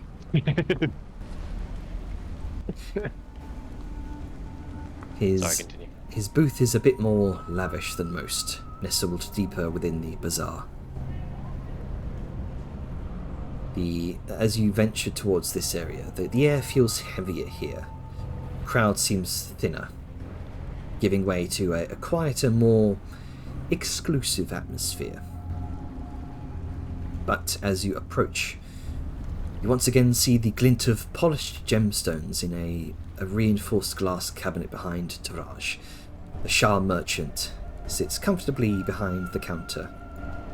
Sorry, not behind the counter. On a series of plush, plush pillows. You're really getting some mileage out of this character, huh? There he is. On the very left there. Up. Yep. You can see he's flanked by two towering bodyguards. Broad-shouldered Shah, their feline eyes kind of scanning the crowd. Taraj's rotund form is adorned with these rich, golden flowing robes. And his golden eyes kind of flicker with a shrewd intelligence as he surveys the bazaar. And at the sight of your familiar face, Taraj kind of straightens his tail, very lazily flickering behind him as a wide, kind of sharp-toothed smile stretches across his whiskered face. You can see long fangs protruding like almost in a saber-toothed manner. Ah, isn't one of my valued customers. Come to acquire more of my precious gems. There's a sort of... Just for clarity's sake, Mhm. am I led here because he has information on the person buying it, or is there potential star metal here? Like, just so I know what I'm looking for. From what you heard, this individual that was looking for star metal seems to venture towards Taraj. Okay. Sorry, continue. He kind of leans forward slightly. The scent of exotic, sickly sweet perfumes kind of wafting from his robes. Well, is there something you wish to discuss? Kind of gestures behind him towards the ornate cabinet. Not gems today. Something different. I've heard that you might have met someone looking for a very particular material. Out of character, you mentioned it was somebody dressed in dark robes, was it? Someone dressed in dark robes or leathers, perhaps. But the details were very vague. Someone dressed darkly, leathers or robes or something like that. And they were in the market of finding star metal as it goes by. He tilts his head slightly, his eyes kind of gleaming from beneath his broad brow. Star metal, you say? No, I can't say I've ever heard of such a thing. I deal in curiosities and oddities, yes, but metals, no. That such a thing would surely be found at a blacksmith, perhaps. You might want to inquire there. I'm gonna insight the shit out of that first off, because he's sus as all hell. Sure, go ahead and make an insight check. I'm back, baby. He's definitely withholding some information. His casual denial is too smooth. His tone is a little bit too dismissive. There's Too that. practiced. Yeah, indeed. There's that subtle glint in his feline eye that suggests he's not being entirely truthful. His body language hints at someone very accustomed to lying and deflecting questions about sensitive matters. No, I don't plan on getting into any trouble with your customers. I'm just curious what this person might know or what they might have found. Call it a similar interest.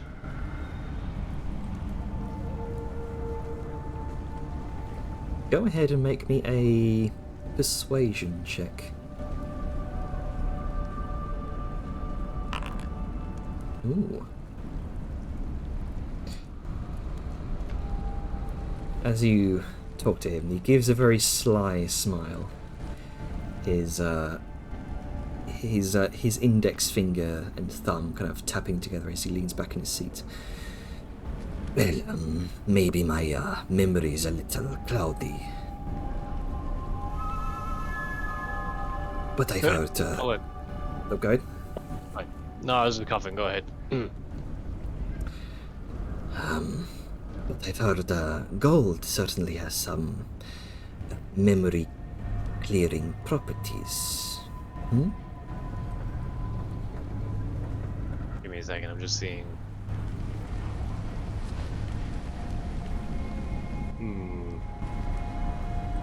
I was gonna just throw a literal pound of gold in his hand, but that's funny, but not very economic. Can I try and glean the appropriate amount? Make an insight check. Oh no. Difficult to say. From your earlier insight check, he seems to have sized you up and seems to realise that you might be more wealthy than you let on. You know what? Fuck this guy. He's gonna sort of, Vellum's just gonna sort of momentarily, not grimace, but just like a slight understanding frustration in his face. Alright then, if it's gold you're wanting. Vellum just reaches into his bag and pulls out like a small ingot of gold and slaps it into his hand, knowing it's fucking useless to him. And He's like, oh, I don't deal in metals and things like that. Here's some metal, you fuck. an ingot of gold, you say? Yes. I've got orb aplenty and I don't use it for much, so even monetarily it should be enough to get what I need. But spite. So a pound of gold. Okay. Yep. I'll take that off now.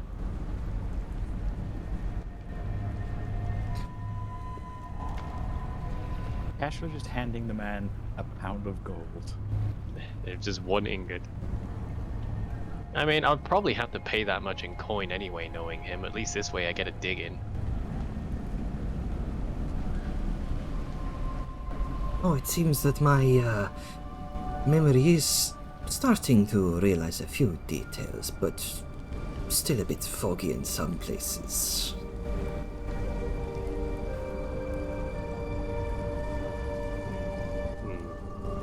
Sorry, I'm just thinking of how to play this. He's already gotten plenty from me. Well then, why don't you tell me what you do remember? And maybe I'll have cause to come back and patronize your fine establishment. Alright then. There were 3 pieces of some strange metal. Sun metal, you called it? Star metal is what it goes by, yes. I do believe I might have sold some to some interested parties, but it was a while back. Again, memory is very hazy. God, he's already got 50 gold's worth of metal in his hand. He can fuck right off. Let me think. You could try either persuasion or intimidation. Your choice. I'm gonna probably go with persuasion, but I'm thinking of how to word it. I mean, I've already offered to return and patronize his fine establishment, so I'm just trying to think of how else to... I don't want just... I want to roleplay, not roleplay, if you get what I mean. Mm-hmm.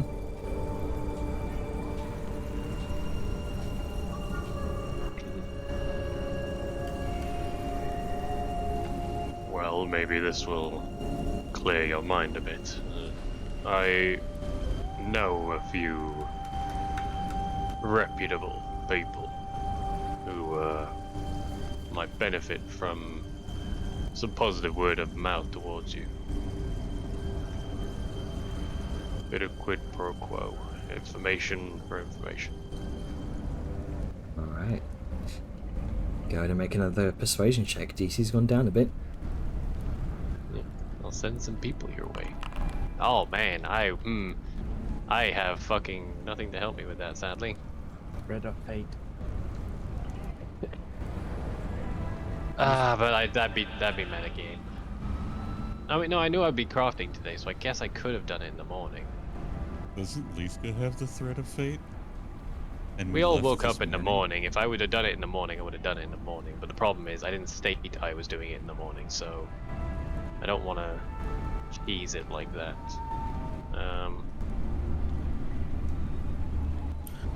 If any player has inspiration, they can toss it your way. Yeah, I've already taken somebody's inspiration today. Not today. Recently. I don't want to be greedy.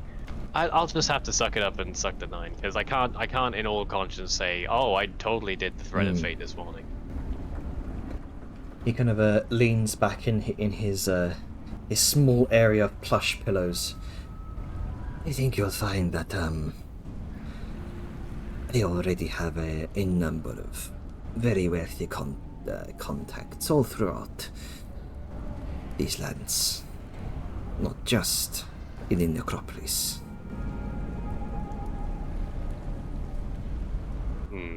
Alright, can I gauge how much more I'm gonna have to pay for this information? Because it's already getting pricey. I'll say make one more insight check. Oh, 20. If you can give me a ballpark of clues that I can talk it down So, from, then that'd be a good You start. gather, like, from what you can tell, he's only let on a small sliver of information that he knows, and there is quite a wealth of it that he, specifically surrounding these 3 pieces of sun metal, that he's not let on to you. You're maybe about a quarter way there. Well, that is a point. He hasn't given me much so far. Before continuing, like, sort of playing with the idea of offering more before even giving anything. Well, now, before we get too crazy, I noticed that for quite the amount that I've already given you, I've not really learned anything new. Maybe your memory is worse than you thought, but, well, a pound of gold hasn't bought me much so far. You know that I have sold 3 pieces of metal that you're looking for, whereas prior, I didn't.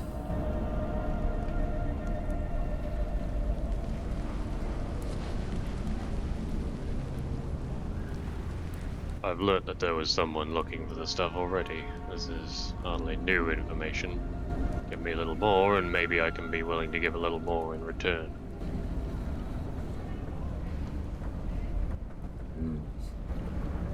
So yeah, riding that fine line with that prior 9 persuasion check there. I'm making the best of a bad situation. Because Valen's not wrong. He literally knew people were looking for the stuff already. Sure, he learned an exact number, but that's not worth the price he just paid for it.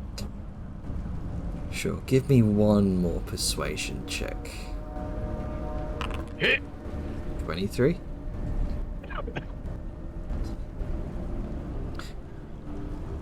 But kind of looks at the ingot of gold you've given him. Kind of hides A it. literal pound of gold. Yeah. He kind of shuffles it away in his robes. Well, I suppose a little bit more information wouldn't hurt. I didn't get much out of this individual, or even individuals, except that it's rare and they wanted it bad. They came by with a purpose. They knew what they were looking for. Asked a lot of questions. One of them was some kind of mage, I think, used some fancy identification spell on the metal. But once they saw it, what it could do, they were far more interested. Paid extra to keep quiet about it. Said they had plans for it.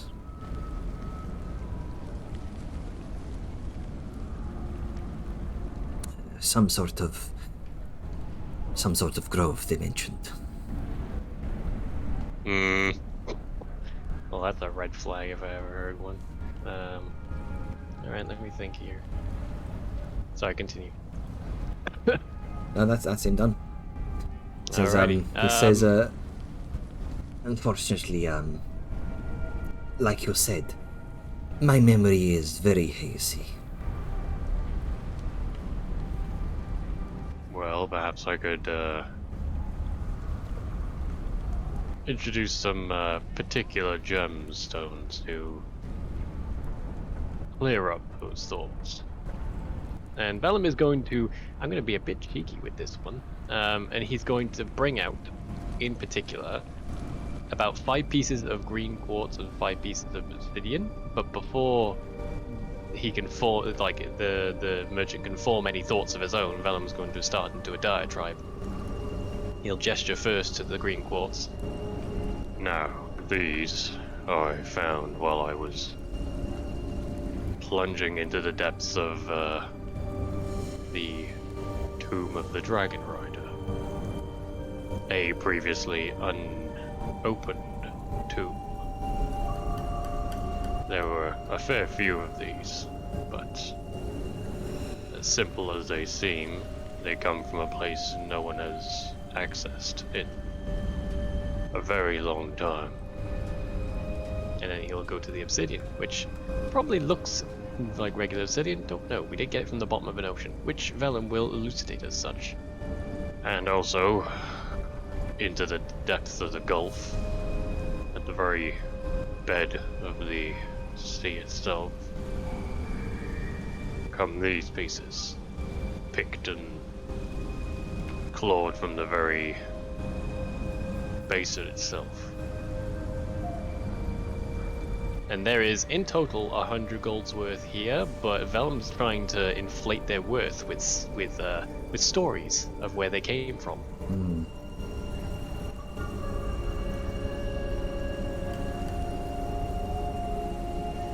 Kind of I don't know, maybe their makeup is different from where they came from, but that's he looks at them. that's his gambit. They-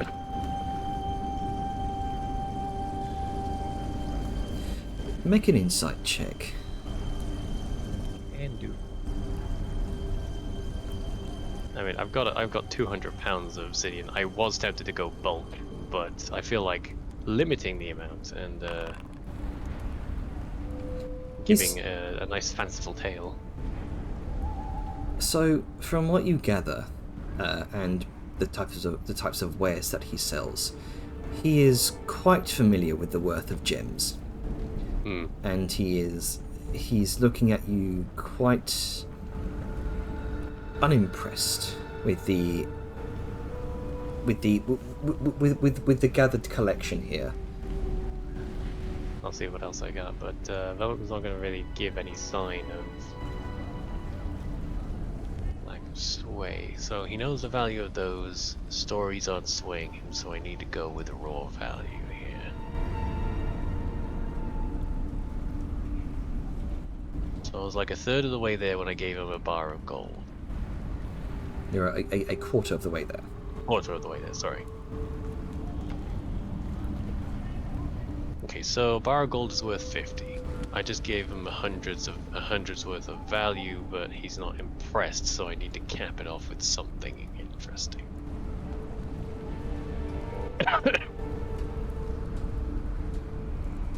Sorry, I'm just looking at my jeweler's cash here. Mm-hmm. I don't want to give him anything too valuable, but you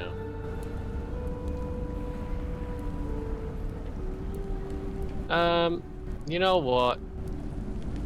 I'll add a pearl on top of that. I got 2 of those. And they're worth 100 gold, but Vellum will, again, stories aren't too interesting to him, but he will try to increase the value of it somewhat through narrative. Well, if that's not enough, I do have this.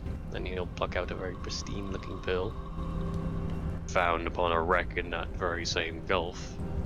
A trade vessel, I believe.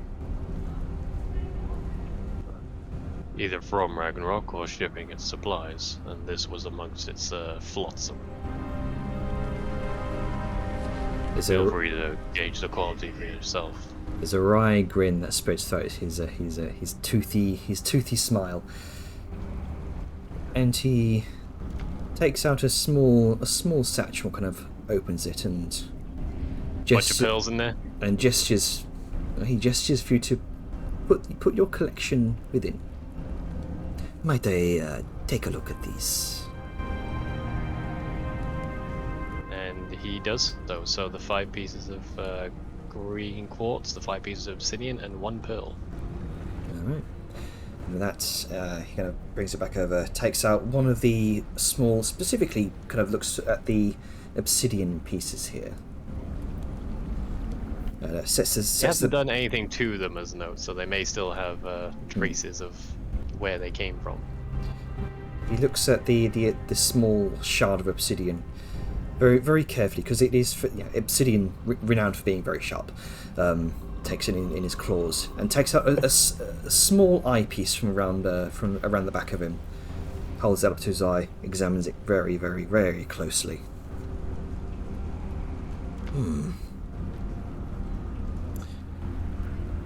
Very well, this will do. Look, I didn't ask too many questions, but I overheard them talking. Something about needing the metal for a ritual. They weren't my usual customers. They're dangerous. I didn't get names. Part of something bigger. They were talking How about... are they dressed and descriptions? Ways I can recognize them. They were very deliberate about hiding their identities. Leathers mostly, from what I saw. They were talking about transporting it deeper into the wilds. What do you mean by the wilds? Like more into the jungle? Is it a particular region called the wilds? Just so I have my facts straight. Tanzin Wilds is probably what he's referring to. Yeah, I just didn't want to assume. Secondary thought.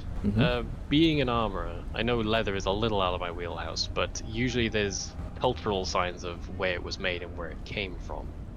Is that something that I could is that just a fact of things that or is it just everything looks similar? So I'm having trouble trying to... No, it's understand. my brain. I'm rambling. Okay, Yeah. so if I'm sorry, my brain is failing today. Basically, I'm trying to see if I can identify an origin of these people. Vellum could ask questions about the description, like the look of the armors they were wearing. Like you said, leathers. But I'm wondering if that's even a thing. Like, are there cultural... are there signs of the culture the armor was made in Gotcha. on armors generally? Or is it all just similar? So he's... Design. Yeah, I'll say from your early insight check, there is something very specific that Taraj is holding back on. And he does not want that out. Okay.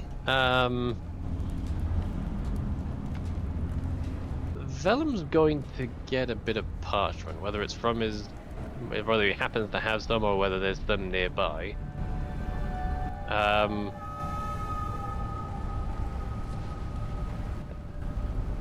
Yeah, sorry, I'm just putting my thoughts together because I flubbed my words a second ago. He's going to sort of slide it over, and assumingly there's a quill or something nearby, and Vellum's going to sort of lean forward, and in a very sort of knowing tone. Well, before I conclude my business here, maybe you would be willing to write some helpful information about your services and where I could direct people to engage in bartering. And he's essentially hinting, if you don't want to say it, you can write it.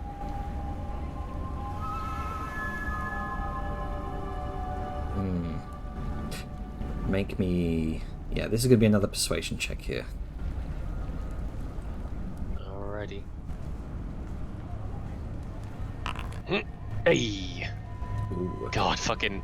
I'm so scared, because the longer I roll over 20s, the further I know Karma is going to kick me in the dick.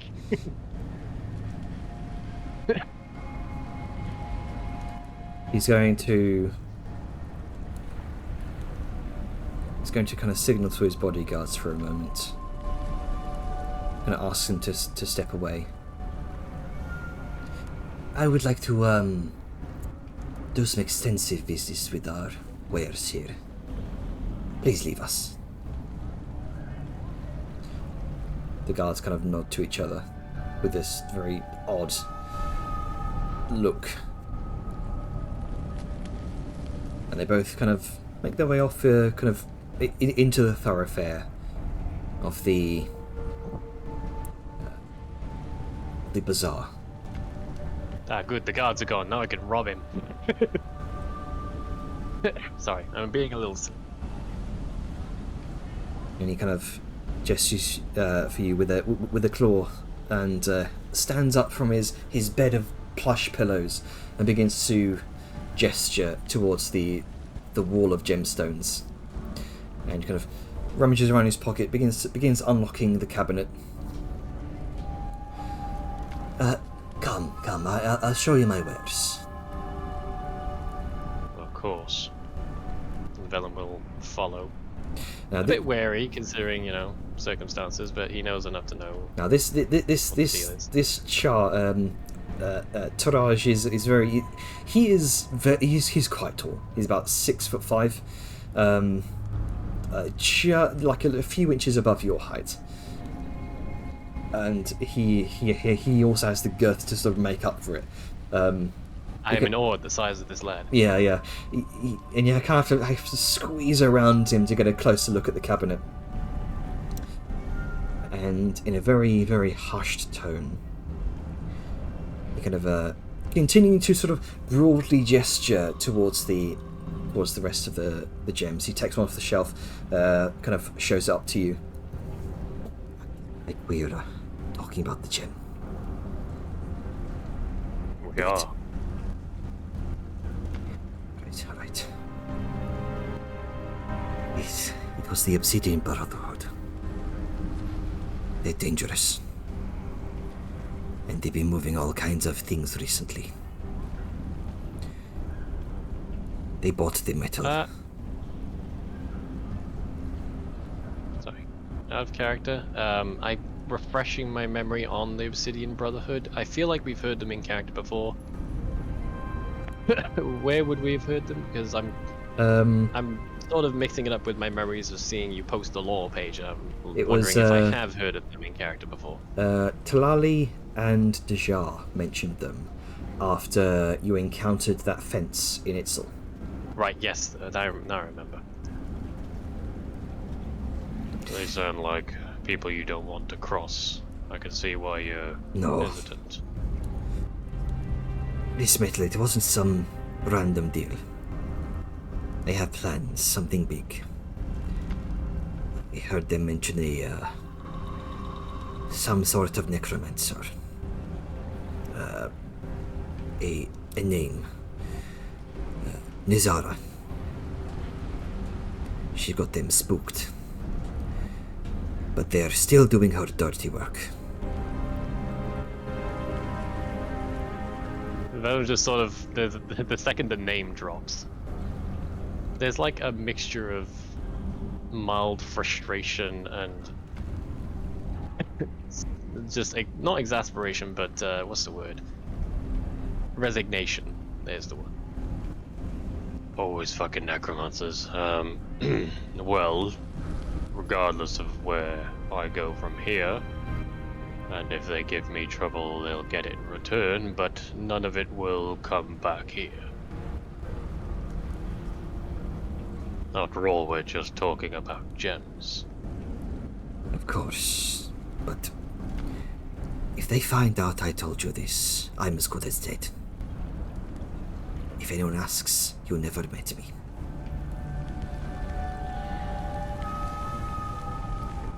Understood. Your name won't leave this room. Well, not in a room we're in a stall, but I get your point. Look, don't split hairs. Anyway, you have a fine selection here. I may return at a later time and purchase some of your fine gemstones. But for now, I have errands to run. Perhaps I might find one later on for your wife.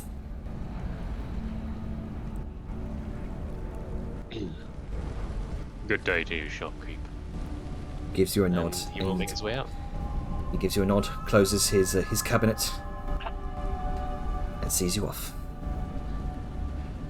On the one hand, God fucking damn it, there's dark people taking star metal for evil ends. On the other hand, fuck yeah, we're already going there anyway. On the way, 2 birds, 1 stone. Yeah, literally the Same same thought. bitch we're gonna go debt collect from has the star metal. I got a question for you. Shoot.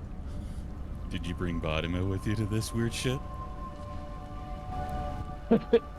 I'm sorry, oh god. Just dying a little bit. It's okay. Just a little bit. She'll either You're choking on my spit. She'll either have been waiting outside, or maybe I left her with Sao if she's still around, which I believe she was. But, Yeah. you know, Yeah. not deep in the thick of this nonsense. Mhm. But yes, I've got my information. So just to clarify Alright. again, so I have this. There were 3 pieces. Were they all acquired by Nazara's flunkies, or was it just that was one of them and there were others? There was the mage, there was... It seems that they were all. It seems that there were 3 pieces of star metal that were purchased by one shadowy figure and one mage. And the mage seemed to be able to cast Identifying them too. Were they both together or separate parts? Seems they were both together. Okay, so both of them came along, got all 3 pieces of them, and then ollie outed. Okay. Mhm. So potentially, all could have gone to the same place and paid it. That's the thinking here. Alright, well, that's what I needed to do with that particular thing. Before continuing, did anyone want to do anything specific? Because Valen's just going to sort of spend the rest of his work day working. If I Not really per se. Not really anything from me. I'm literally just browsing the shops. Out shopping. Fucking Jade Fiend. All right. So, I think after like a ways into the early afternoon, where those who are at Itzel, where are you guys teleporting to?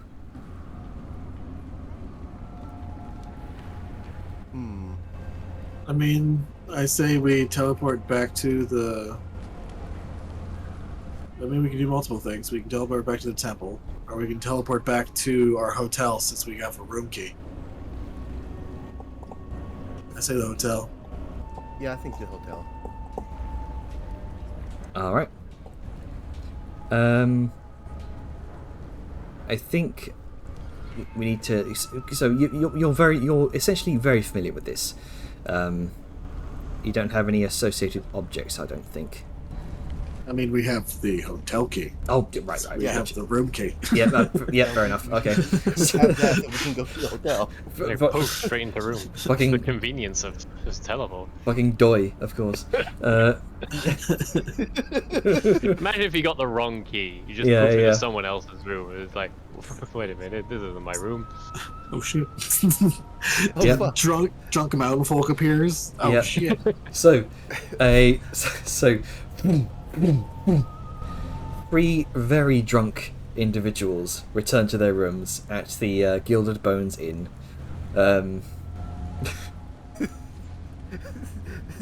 I mean, I'll leave it up to you how much you guys would have drunk before that happened. I'm just gonna say, I'm surprised there isn't a fail state for teleporting if drunk. Don't Look, teleport. you just need to be familiar with the place, and Don't it's drink and fine. teleport. Yeah. It's the horse argument. Right? It's like, I'm drunk on the back of a horse, doesn't matter, then the horse knows how to get home. The The horse magic knows where to knows go. where it is. I want to go back to the inn. Right? It knows which inn. I don't know how to get there, but I remember being there. This guy just accidentally teleports inside of someone. No. Oh god, they just That's not explodes allowed. outward and they just turn into mist. Yeah. That's not allowed. Yeah, it's not allowed. That's Not just allowed. wrong. Oh, bullshit of fucking safety features for wizard war crimes. Mm-hmm. Wizard war crimes. Why can't I just T-pose and teleport into someone and turn them into paste? What do you mean against the law? I mean, if their insides are tougher than your outsides, then you're probably just gonna get crushed. It's not against the law of thermodynamics. Hey, Anyway, look, anyway. science. Anyway, but focus. So are we using the trinkets and teleporting back? Yeah, Yeah, that's what we did. you've just teleported back to the Gilded Bones Inn, specifically in your room. Yara is just wobbling. She's doing that like Cobra. They like to Exactly what you just do. like waving, going back and forth. Yeah, like I like It to works. imagine Angus makes the sound with his voice. Just a little it bit just racist. flops. It's just so drunk as I like. It just flops down. It's like, You guys I'm are just terrible. gonna lay here for a bit. Just for a bit till the room stops spinning. Hell yeah. What time is it that we actually arrive back? I'd say for the sake of ease, probably about like 1 o'clock, 2 o'clock ish. Oh, that was a good morning of day drinking. Now for a fatty lunch and to get on to evening drinking. Yep. A typical How- dwarven day. Yeah. It reminds me of home. Let's say Liska was in Dunal for a while. She got used to these kind of conditions. Like, you know, in Spain they have the All we afternoon need is a good siesta. bar fight. Yeah, in Spain they have afternoon siestas. In Dune Hollow, it was day drinking, lunch, evening drinking, bar fight. We gotta make room for a midnight snack. That's how it be. Right. When they get back, Angus obviously inebriated, but due to his dwarven resilience to alcohol, I would say he's doing pretty well. And, you know, he's pretty practiced. He's not drinking into uselessness. He's drinking into that perfect, I'm excited to work today. And I would like to seek out Sao. Oh no. She is probably somewhere around the market, just passing time, looking at items and things. Just a little beep beep from the earring. Hello, lass. I'm back from the resort and I have a gift for you. A gift. I'll give Right. you a hint. It's alcohol.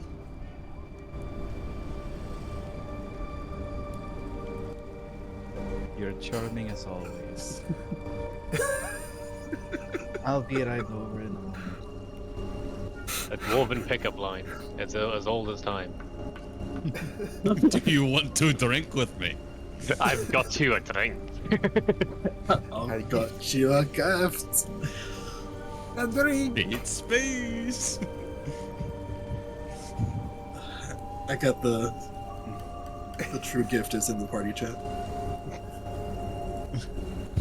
Let's see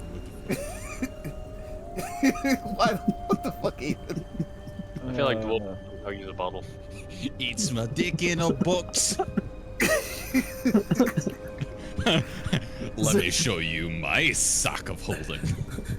Sack of holding. Oh my fucking god. Y'all can play about my jokes. Say Zerth taught him that song.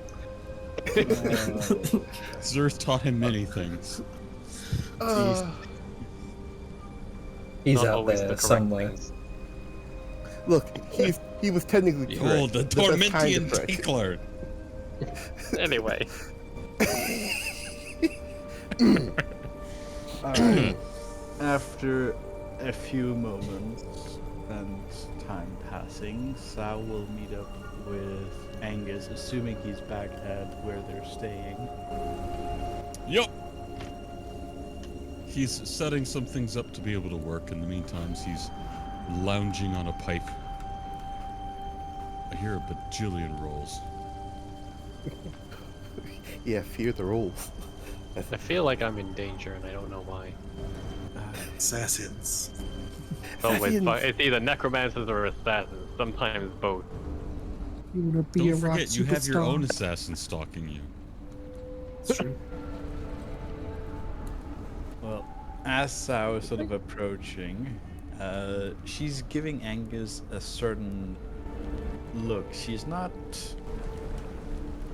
hesitant to this gift idea, but she is sort of giving him a look at like this early. Yes. Well, I mean, we're meeting in a bar. It was for business. I had to. It was for my reputation, you see. I'm not one to judge on how you drink. You are a dwarf. I will just ask, how much? Oh, no. No, not very much. Just about, just about 300 gold pieces worth. She just seems surprised, but not in a bad way. You realize he said 3,000. Yep. 300 didn't even cover the tip. It's like suddenly surprised in a bad way. Shocked and appalled. I was expecting you to maybe have bought out the entire bar, but Almost. I thought about it. Then I decided, oh, let's be frugal. Limit our budget. A good lad doesn't spend more than 10% of his wealth on alcohol.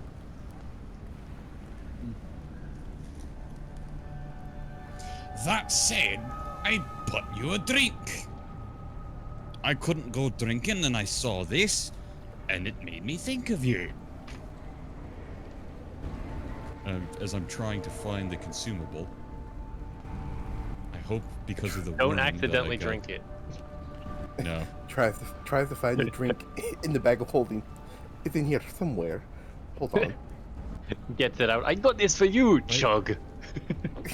I'm worried No. because I'd been trying to buy things. There it is. Give to character.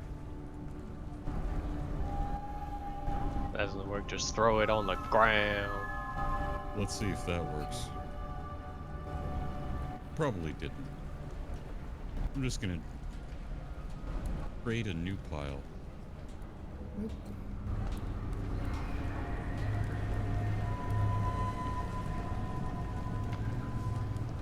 There you go.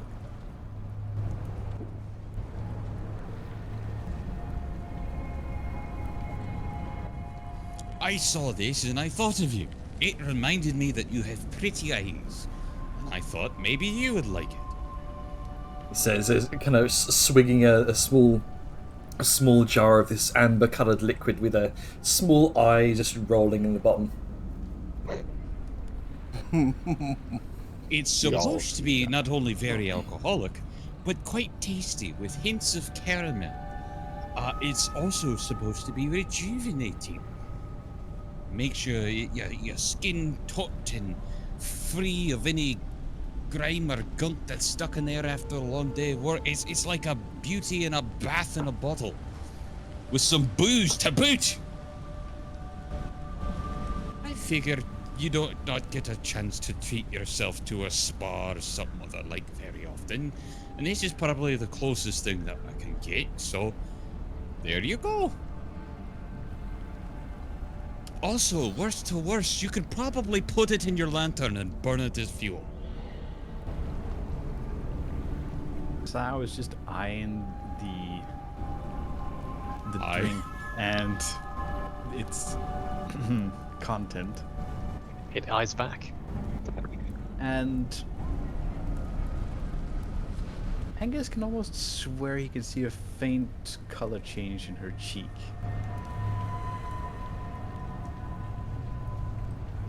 The thought is very kind of you.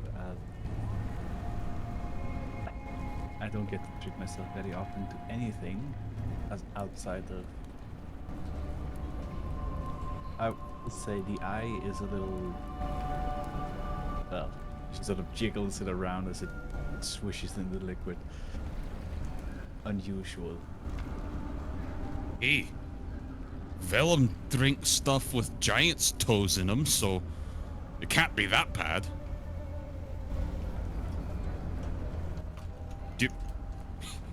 If you think it's poison, I can taste test it first.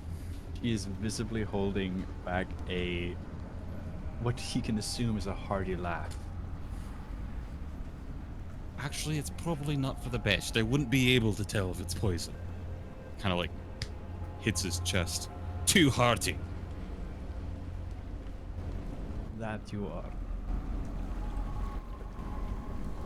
Well, I'm not intending on drinking anything too soon today. But I can see you're setting up for work. Hey, the last Dajar had asked me for some rune gold. She needs it for something important. Apparently she dropped quite the shiny piece of electrum or two to get a rare diamond of sorts. And now she's missing this single reagent. Like 2 bars worth of oath gold. I said I might be able to help her with it. It could take some time. I know things go fast when working alongside you. Much more pleasant as well. And is curious if you'd care to join me for some company. We could craft away, chat a bit, see if you have any new invention ideas. Share a drink. I have some coffee. You can keep the coffee to yourself. But I Maybe did tomorrow instead. Maybe. I did have an idea for something I purchased recently. Well, do go on. And she is holding up her hand and wiggling one of her fingers to show she's wearing a new ring.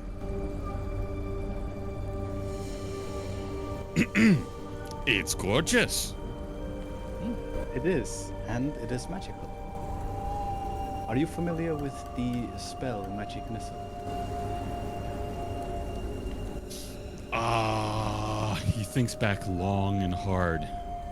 Robert flashback. Hurlbart. I don't know it, but I've become very familiar. It is not. How to put it? It is not a infinite source of it, but it can cast the spell a number of times a day before it needs to recharge. And I had the idea of a lot of these magical rings with spells attached to them. They could maybe all be conjoined into an item.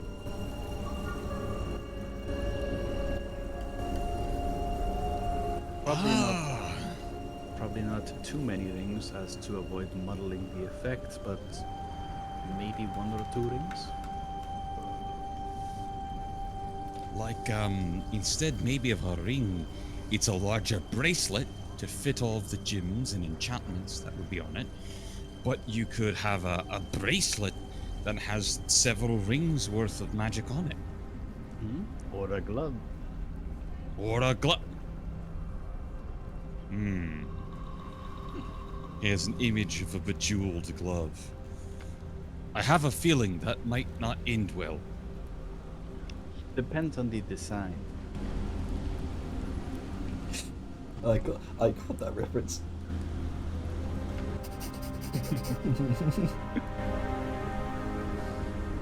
Alright, But it is something but if it's too difficult and the crafting fails and everything turns to dust, don't say I didn't warn you. I'm well aware of the risk on that front. I still need to No, work actually, out you're a proper better blueprint. crafter, so it'd only be half, wouldn't it? Well, I say I'm fairly decent at most.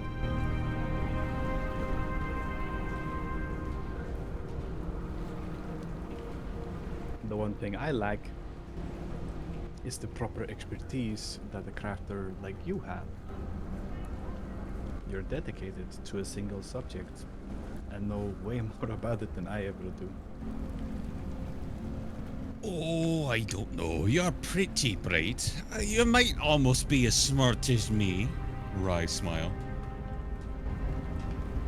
But I just might be able to help in return for absolutely nothing.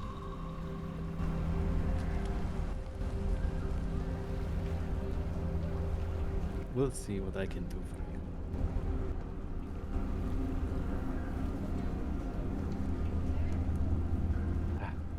Let's see about getting this on gold. I can barely hear Ducky. It's weird. My microphone has been kind of weak as of late, and I'm talking directly into it. Yeah, you're at like 200% for me, and you're still a little quiet. It's crazy. Yeah, we'll figure it out after the game.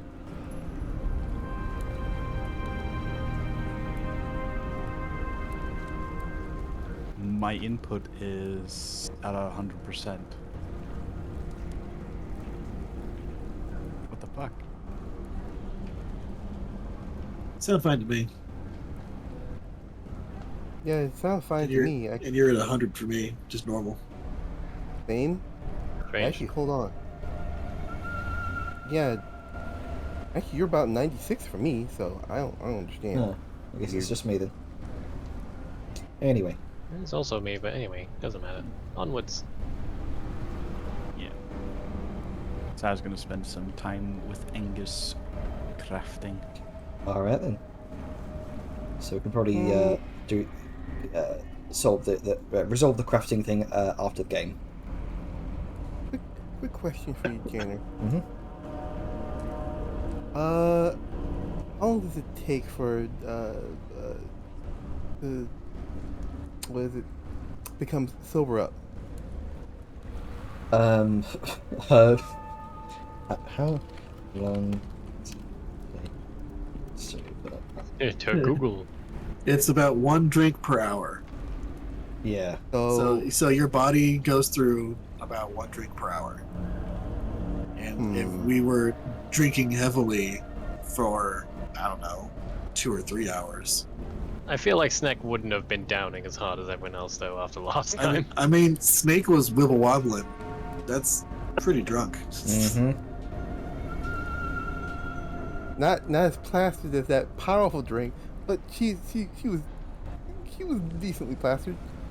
So I'm trying to figure out the next time what I want to do if he sobers up is try and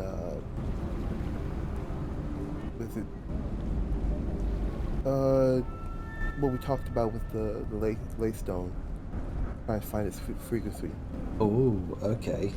So you're just gonna take a bit to sober up, I imagine. Maybe about 3 hours or so. That's fine. So we can address that in the evening. Let's see. What's Grunker doing right now? We've not seen what Grunker's doing. Well, he's not really doing much. He is. Oop. You okay, Jen? Fishing in the underground floods. Fishing in the soul vortex. If only it counted as water. I don't know what he's doing. I think he's just kind of looking around. Okay. Feeling, being underground, he feels a little bit more at home. Yeah. But, still not quite the same. It's odd. You look up, constantly expecting to see that vast array of glittering small points of light that you often saw back in the deep dark in Deep Top. remembering that each one of those tiny points of light was always just this sort of basketball-sized insect that would occasionally they drop down, splash on the ground, free meal for the day. But here there is no such array of beautiful glittering points of light. Everything here is cold and made of stone, and nothing compared to the organic architecture that your people normally grow from mushrooms and bits of a chitin of bits of beetle, various other underground creatures that you often forge your weapons and armor out of. It's odd. Ever since you left Deep Top, there's always been a pine for home. Yeah, it's for such a lively city. It feels strangely dead. No pun intended. Seeing how where we are. Everything seems a bit dead. Yeah, seems just a bit like unalive, a bit boring. A tad drab, if you want to say that. Yeah.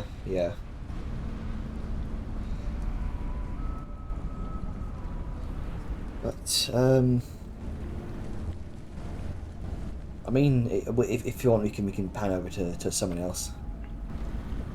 Yeah, we could just kind of look around a bit, maybe see if we can find some interesting food stalls or stuff like that. But other than that, he kind of got what he wanted shop-wise, and he's not really out drinking with the others. He didn't really feel like it, so just Yeah, fair enough. just kind of doing his own thing. All right then. Mhm. Okay then. Tell you what. We can say that as the day pans over towards what you feel to be evening, no change in the light. There's always just this ever-present dim light throughout the caverns, the various caverns of this city that's shed by the various braziers of firelight. Let's try out with. Let's pan over to Dejar's attempt to find this frequency in the Laystone.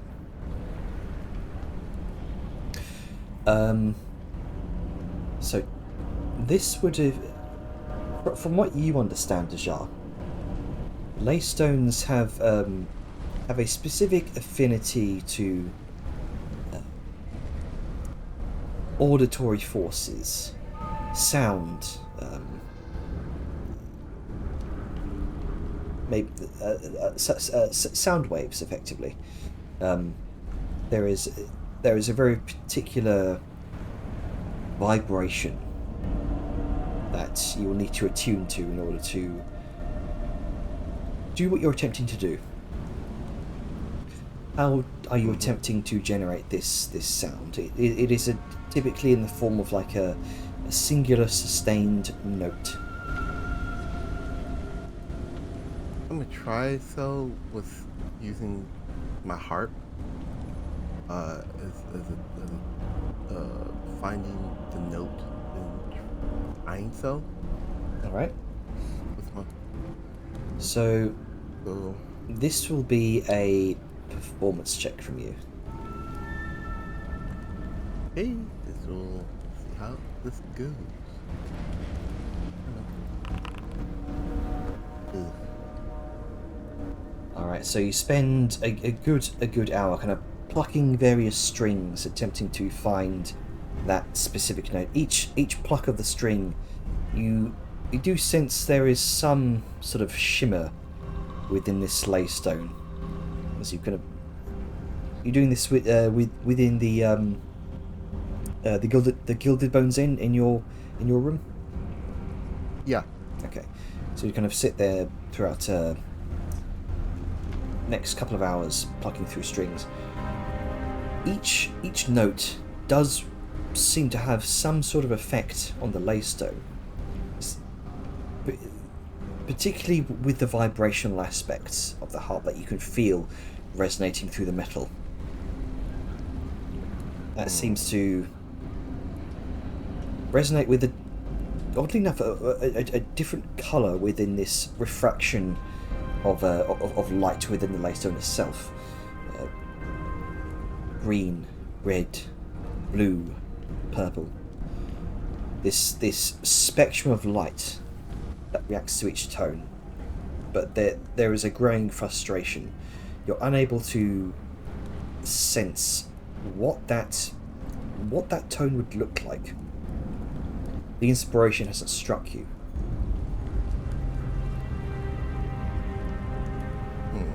There's also an issue with plucking the string once, having that singular momentary sound reverberate out.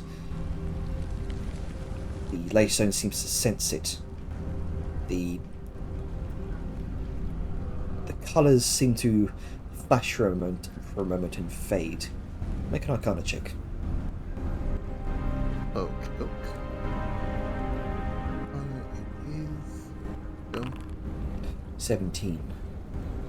From what you gather, a single momentary note of a harp pluck isn't going to do much. You are going to need some sort of sustained note.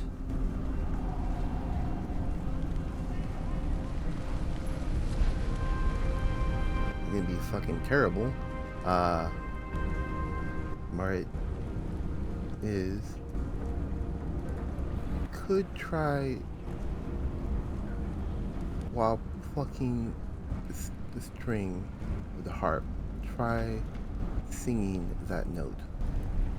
The only thing she can think of, because she remembers a chorus of dwarves were doing something similar in Dune Hollow. So she's gonna try that.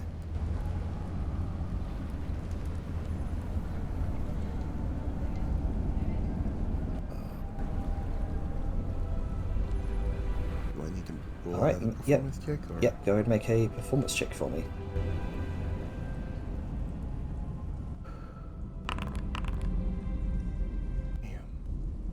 With a 6. The note resonates throughout the chamber. You're not used to singing. You try to recall some memories from your childhood. A mother's lullaby, people singing on the streets of your home. It's difficult. You're finding it hard to sustain that note without becoming off key. The flickers of light within the laystone seem to resonate much more with that sustained note. The various flashes of colours dancing throughout the crystal. But they're very out of key, very out of sync.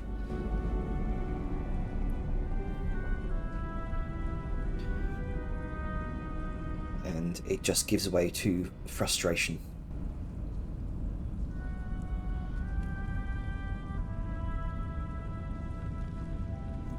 At this point, she has an idea, and she does remember someone that Angus mentioned that taught him how to use an instrument. He's going to use her last spell slot of sending to Zerth. Oh. Alright. He casts the spell, and Hello, Zerth. I'm having trouble sustaining a note to find a tone for the lay stone that I have. Any tips? Where is Zerth right now? He's 2 doors down in Yeah, here. right. No, yeah, he comes I into the room. invited him. Yeah, he comes into the room holding a telephone. Like, what? Like, why are you calling me? I'd say that he's probably. Let's see. I feel like he'd probably be on the road at the moment. But since he's a bard, he's not walking or driving anything. So. Okay. Right. He'd probably just be like, oh, hello there. You wish to just sustain a note. Breathe deep, speak through the diaphragm, and make sure you control your breath.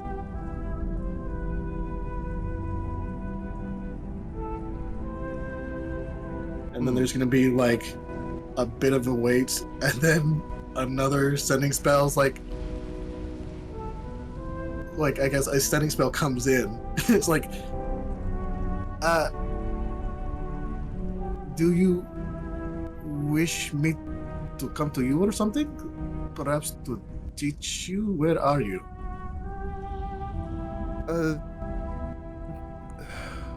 Right now we're in Bonzala's temple in the Tanzian swamps.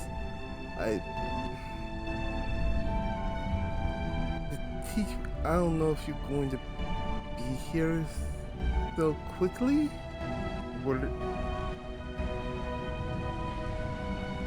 We have a job. Let's say probably 25 word limit, and then there's gonna be a response back. Oh, I just left from there not too long ago. I'm on my way to Tetahos. I might a little bit away. I perhaps can use a waystone to get there soon. If it's not too much trouble.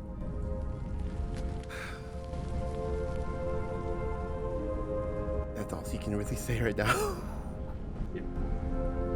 There will be no response, but a general, like, I'll say, I mean, she can roll an insight if she wants to, but he did offer, and he said, sure, so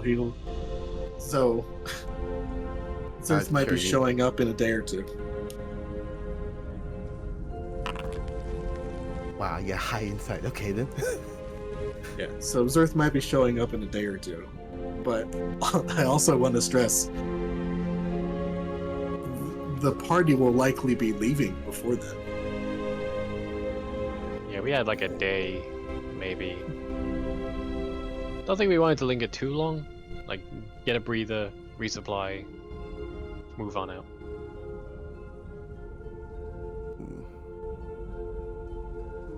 I mean, Shar did mention that they will be leaving soon, so. Shit. I think But you also accepted his offer. I think you can. Yeah, that's the problem. I mean, Sneg did not think the alcohol has gotten to her brain. hey, you can All right. you can try to clarify it with him. Yeah. Alright, here's There's my also the thing that Angus had said that he's wanting to stay back and do crafting. here's my suggestion.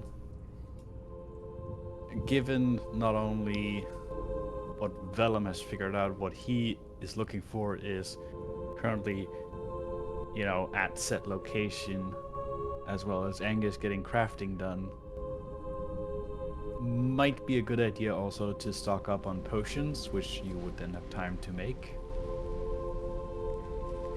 Yes, but there's the other part that Vellum learned in that they're doing some kind of ritual. Yeah, but we don't know that yet.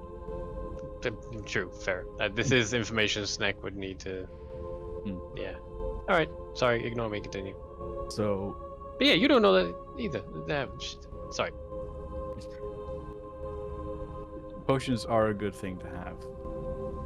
Yeah, we're some of us are lacking. Besides, it gives Vellum a good time to plan out a date. Bruh, it's drinks, and I'm pretty sure it's happening soonish. Indeed, it is getting to evening. So shall we pan over to that then?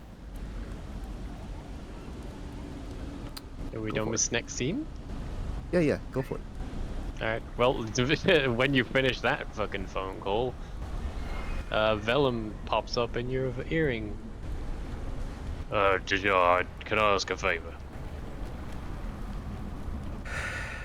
Okay, what's the favorite? There's sorry, get my fucking. There's nothing bad, just. I was wondering if you could teach Vladimir tonight. Show her some magic stuff. She'd been wanting to be a bit more active in the group, so. Oh, so okay. Let me ask this: would you mind if she became my apprentice in that regard? You mean like learning magic and shit like that? Yes, learning magic and shit like that. Well, I figured that was the plan anyway. I'm alright with it, but it's her decision, so. I Ask rather her. ask the parent first. And I appreciate you asking. Well, So, will you keep an eye on her, teach her some things, get her a bit Yes. more ready for the road? Yes, I can do that. Alright, good. At that point, he'll just come off the earring. It's like, hey, buddy, do you want to go learn some magic from Jajar? Sure. Her face immediately lights up. Well, if we're gonna get you ready for the road and whatever comes next, you're gonna want to learn how to handle some combat magic. And Jajar knows her stuff. Oh, can you go now? Yep, we can definitely go now. Okay. And she Then we just go off to the inn. she bounds off ahead of you. I imagine the second we get to the inn, it just releases her into the leash is off. She's running for Jajar. Good luck. Yep. She just straight to Jajar's room. And I imagine Jajar just hears a distant of hooves. and Barbie sort of bursts through the beaded curtain. Can we learn spells? Wow, that was fast. Yes, but I'd like to ask you 2 questions. Uh-huh. Technically 3, but would you like to be my apprentice? Firstly. Yes. Very much so. Okay, that takes care of that. The 2 important questions. Why do you want to be trained in magic? Kind of looks a bit sheepishly back towards you, Vellum. Oh, Vellum! It's like Vellum let her go the second he entered. the Oh, inn. okay, She okay. just went off. He's still downstairs. Yeah, fair enough. He didn't keep up. Yeah. He looks a bit sheepishly down to her own hooves and kind of shuffles awkwardly. I want to be an adventurer. Like you. There's a look on Jajar's face when she said just like her. So you want to help people. Uh-huh. I also kind of sort of recesses into herself for a moment. I don't want to be afraid anymore.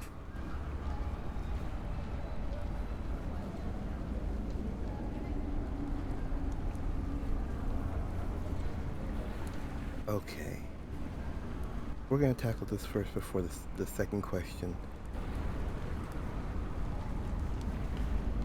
Vadi, you do realize that throughout all these events, I've been terrified, right?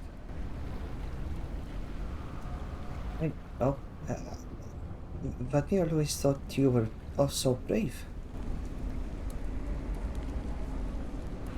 I appreciate the vote of confidence. But no, I am terrified. I have someone I wish to see again. I'm terrified sometimes I won't be able to see him. But I do it anyway. It's not because I know that I lack in something, but more or less it's because I have friends around. But me has friends around her as well. You have your Like father. you. So it's not about conquering fear, it's just learning how to deal with it. That's all it is. With you being my apprentice, hopefully that will help. Which leads into my second question.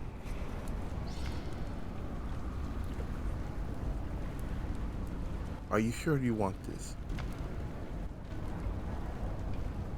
She's looking at Vadima dead in her eyes with a quite serious tone.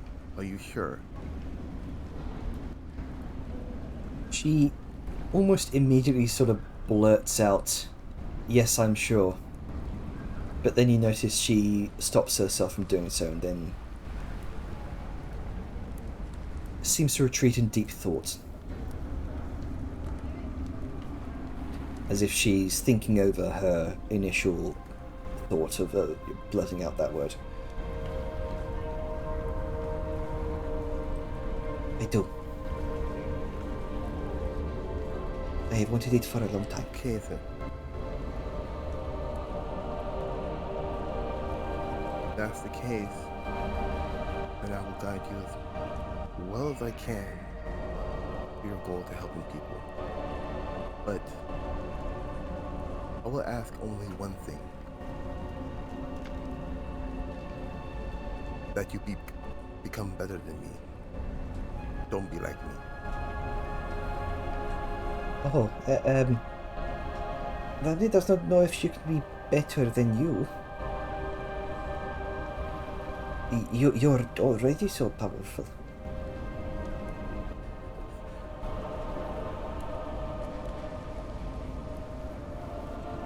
The shard looks at her, but looks away for a bit.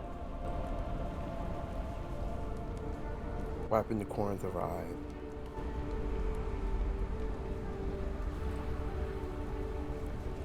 Yes, I am.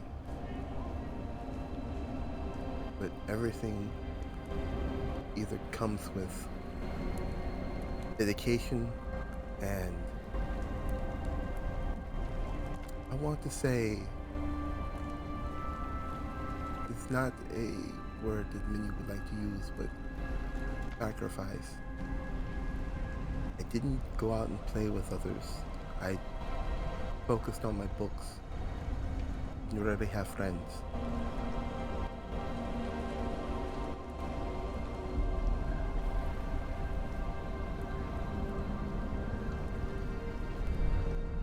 I already have friends. They're one step ahead of me then.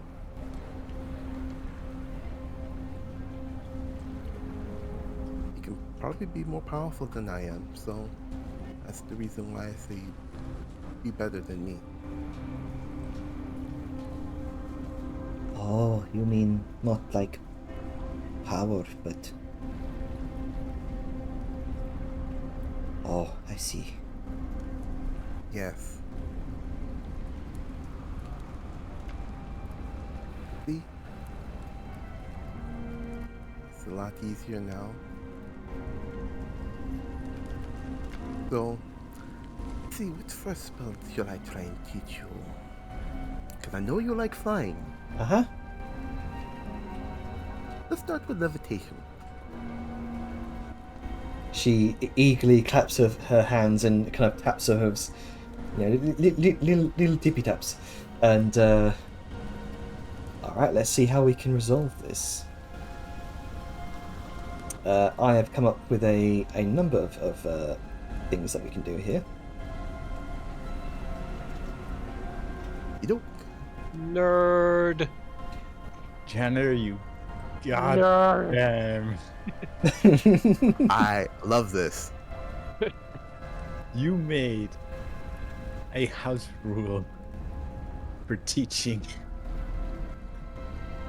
Yeah, you've wanted to have her as an apprentice for quite some time. Yes, but I if did. So I figured, let's go ahead and let's roll with this. Oh god, look at the bottom. The example one is also the one you just picked. Indeed.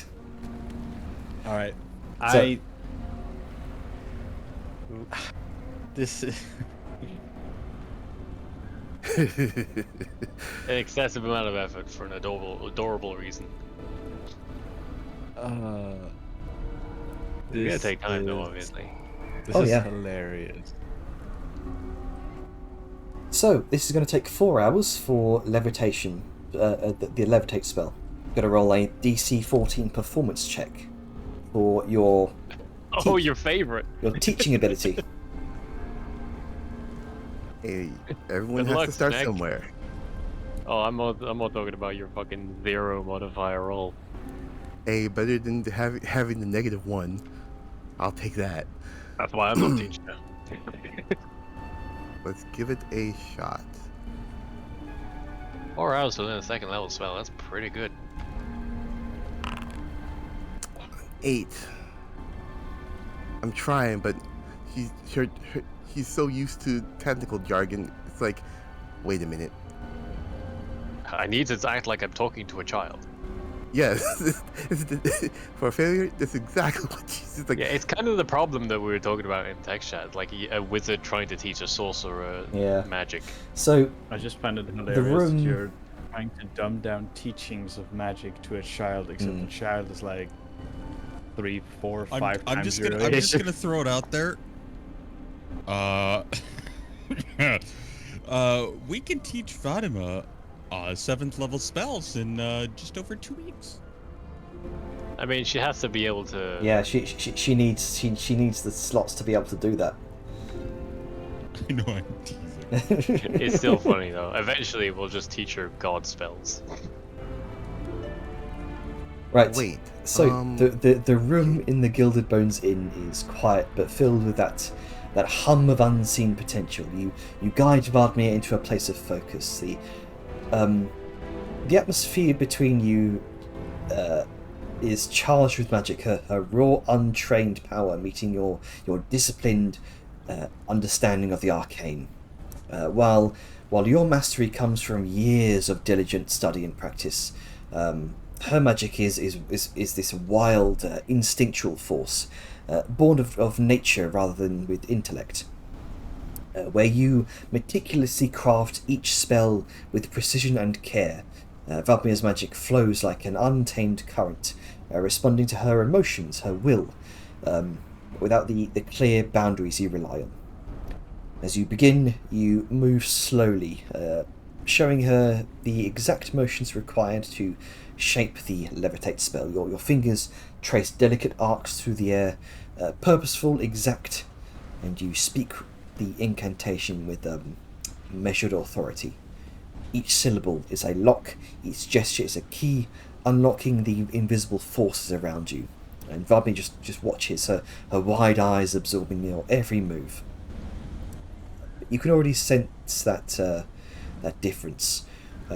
Where you approach the spell as a puzzle to be solved, she feels it, a force she must learn to guide, not command.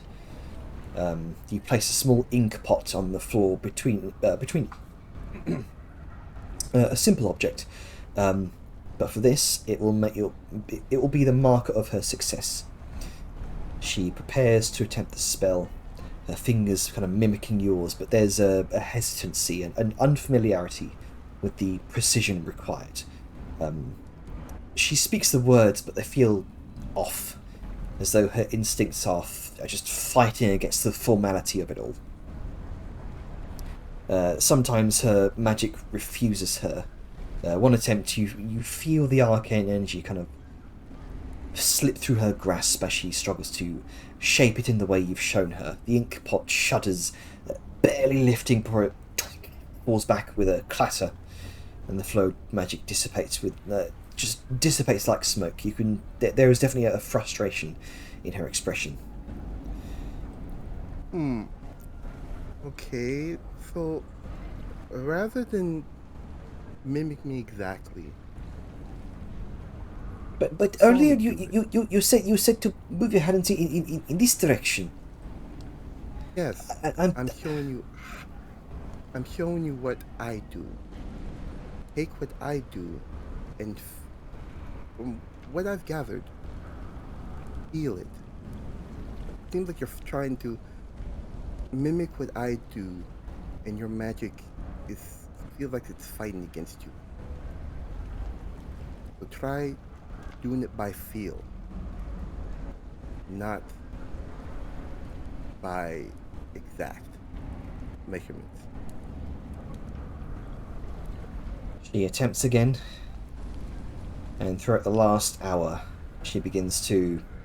You remind her that failure is also sort of a part of the process. Sometimes magic resists, even the most skilled hands. She tries again, the focus returning, though the frustration lingers. The hands move through the gestures once more, the ones that you've been telling her, clarified with her. Not as sharply as you would, but with a strange fluidity, as though she's beginning to find her own path through the arcane maze you've laid out. But she's, again, with an H, she's having trouble understanding you. So unfortunately, that's 4 hours. You've not been able to tell her to teach her the levitate spell yet. Not yet. Getting there. Not yet. Also, I checked. Teachers. Yeah, half the time is wasted. It's increasing the time to 6 hours. But we'll have her make a charisma check, a spellcasting check.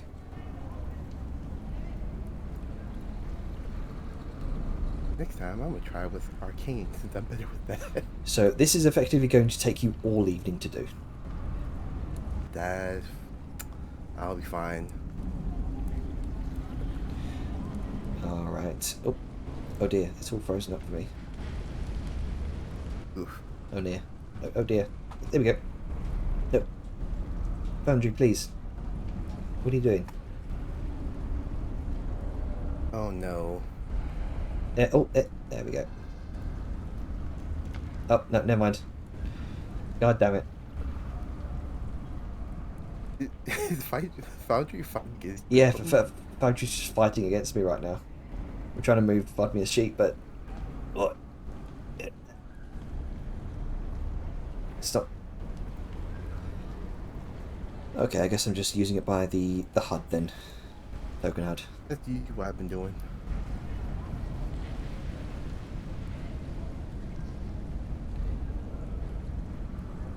Yeah, Foundry's just slowed down just to a crawl for me right now.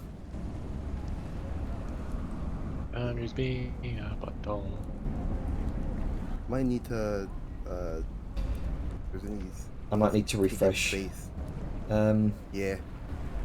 I'm gonna pause right here. Yeah. Still in Okay. his Robin, side. that you're gonna go through. I'll go ahead and roll that Don't you check. dare! Charisma modifier +3. Oh. Nope. Well, I mean, it's the first lesson. Mhm. It was never gonna go swimmingly. Nat 1. Yeah. The teacher must be Jara's not used paused to for teaching people, 24 and Vladimir is hours. not used to learning. Yeah, she throughout the lesson, you can tell she's just getting more and more frustrated. Why isn't it Did you start working? Did you start up the recording again? I did. It this takes time. You're not going to get it immediately. She gives Failure is a part of success. she gives us a stroppy huff and a pout of the lip.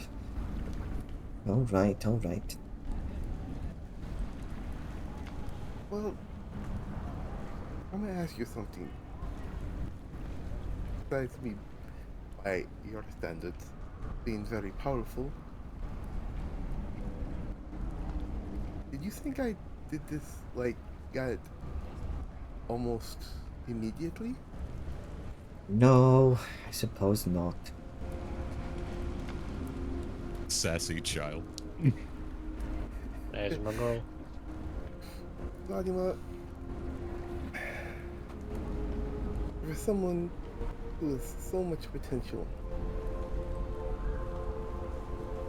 you're gonna have little hiccups along the way. They will be great lessons.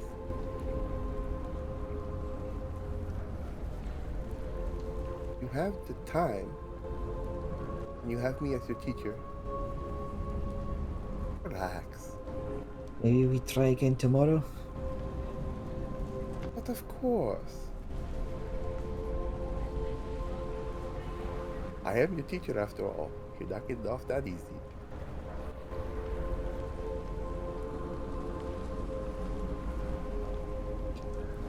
Alright, I suppose we break for now then.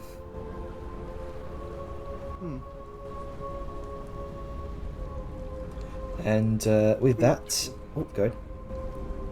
No, he says true. But always be positive. This is just one of many steps. And Dishar just gives her a smile. She gives you a nod.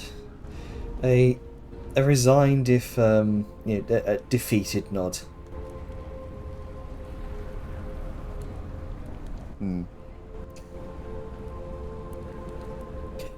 Secretly, while she leaves, Dishar just does a cast slide on a volume for a bit just to cheer her up. What do you mean leaves? You're babysitting her. Eyes She's wide. leaving I to go shit. into your guys' room. She stays Alrighty. So You hear You don't want to launch a child out the room and then just be like, that's someone else's problem. Yeah, there you go. no. Here, you can fly. There you Good go. luck. All right. Tell your dad I said good luck. He'll know what I mean. You want some sugar too? the Are you sending her off then? Just back to her room for a bit. you I'm still gonna keep an eye on her. you leave to your own room, and the Gilded Bones Inn is just filled with just raucous giggling and laughter. A thing about that, actually. Jenner, Yes. as Fatima goes to leave the room, she's going to be stopped. Oh. Okay. Etheria. Yes. The satyr will be waiting a little bit down out the hall, having listened to her frustrations. And as Fatima goes to leave the room, there will be a familiar purple sprite dancing outside in front, waiting for the frustrated child. Vladimir kind of drifts across the ground, looking out into the hall, just to watch for Dejar, and then sees the sprite. Her eyes wide. Oh, hello. Where have you been? It twinkles and chimes, the idyllic sound of fey laughter as the little bell chimes, leading her down the hall and away towards a window. Vladimir once again looks down the hall towards Dejar's room to see if Dejar's paying any attention. Richard is just by the curtains. Just okay. Is she watching? Yep, he's watching. Vladimir kind of gestures down the hall towards an open window, as if to ask, "Can I?" He has this kind of look, like, are you asking me to right to leave when you were supposed to stay here?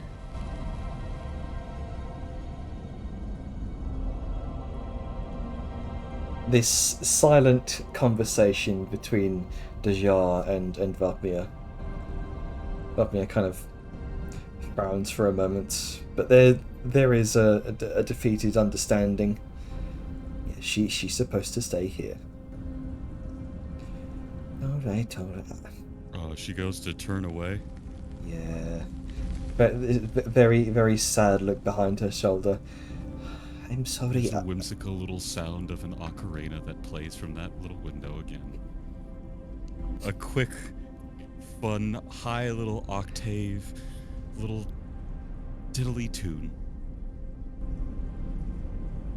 You know what? And a hand sticks out from outside the window into the hall, into her field of view, and waves the ocarina. And gestures over and pulls back outside. Getting Pied Piper vibes here. Etheria and Dajar, I'd like both of you to make competitive persuasion checks. Oh no. Oh. All right. Or she's a charisma, guys. Persuasion? Oh, Yep, persuasion. Holy shit! That's not happening. You can roll a check. Yep, you never know. Physically impossible. Oh, you're still on private. You're still on private roll. Oh, yeah. Let me go. sure. Oof. Yep. Physically impossible. There's a Alright, man. There's a slight whisper from Vladimir down the hall towards the sprite, and she kind of says, "I'm sorry, I have to stay here. I wish I could come, I really do. But Velen will be angry."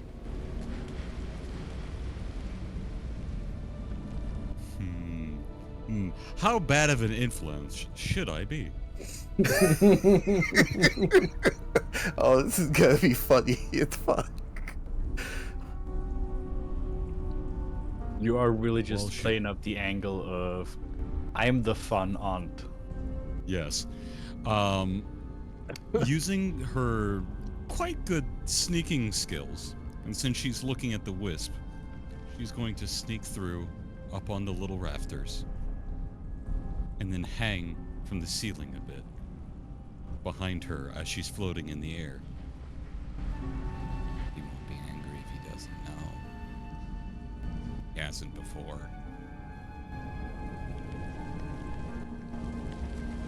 Come on. You actually want to learn magic? Or do you want to kind of looks back into the room? Not actually in the room, but at the doorway. Of course, she's not in sight of the archway as she's luring her away. You just want to recite some boring chants.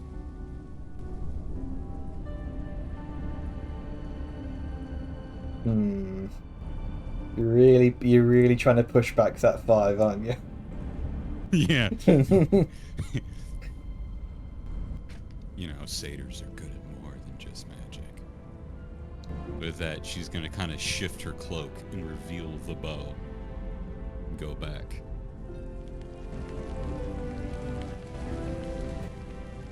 We'll do one more round of competing persuasion checks here. I'm sorry, did you just pull your cloak back and basically reveal a gun and go, we're better at other things? Yeah, no one has to know, man. Right. One more. No one It's has like- to know. It's like, hey, I Even noticed higher. you're hesitating to come with me. I have a gun. Oh, it's not gonna happen. She's not a Yeah. persuasion charisma base. Yeah. It's doing better. Oh, yeah, but yeah, not gonna happen still. As she hears the whisper of your masked face behind her, she kind of turns around. Her eyes, her ears sort of stand up on end. She hears that very familiar voice, now understanding where it comes from. She turns around, and you can see that look on her face, like she really wants to go, but she has obligations here. She made a promise. All right. I really all right. want to. I cannot. Very well. I understand. If you can't, you can't. Just let me know when you want to see if you can. Here. Show me your hand. She very warily holds out her small third hand. And then, very gently, her closed fist goes over and it retreats back, leaving a good berry. Woodberry. Woodberry. Berry. Sweetest of the bunch. And you know, you can always just ask him. Unless he has another satyr that can help you. But if playing with your dad's more fun, I'm sure he never would want to share. There's a little coy tilt of the head. You can see that there is a mischievous smirk spreading across her cheeks. Okay. You don't have to hide if you ever want to play. You're more than just what they are.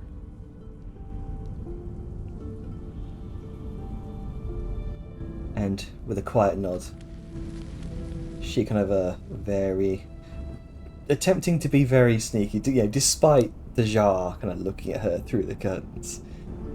She slides back into her room. I'll talk to you later, she says to Etheria. I'll be around. Dart slowly pops her head out. How far is the window from Tahira's room? It's about 30 feet. Let's see here. Can you see into the rafters? You can try and make a perception check. Let me try. It's low-hanging rafters, but they're kind of cloaked in shadow. This entire area is pretty dimly lit. Likely At doubt least it. Neck is but fucking blind. no, I'm more Gonna worried keep about this one. looking at volume. But You see, Ooh, you got lucky, man. You saw- got lucky. you saw you did see Vladimir kind of seemingly talking to no one in particular. interesting. Mage hand. Shut the window. Okay, you shut the window. To be fair, even without meta information, there's a flying child next to an open window. It's a very justified response. I mean, fair. Yeah. All right. It's one reflex away from, ooh, I can try outside. I can fly! Venom, look at me! Ah. And after she does that, as Vima, let's say for within 30 minutes or to an hour, Helix does 2 casts into fly on Vima to just, let her feel some mirth and happiness for a bit. Yeah. She kind of flies around her room, kind of giggling as she does. But as we pan back from the Gilded Bones Inn, shall we come to Vellum? Not when there's 4 minutes left in session. Ah. I wanna, but we'd go hella over. All right. Okay. All Vellum has to do is just say something asshole-ish right in the beginning, and Oh yeah, I could also self-destruct the scene immediately, but no. Yeah. All right. So as we we'll see what Vellum is doing next session.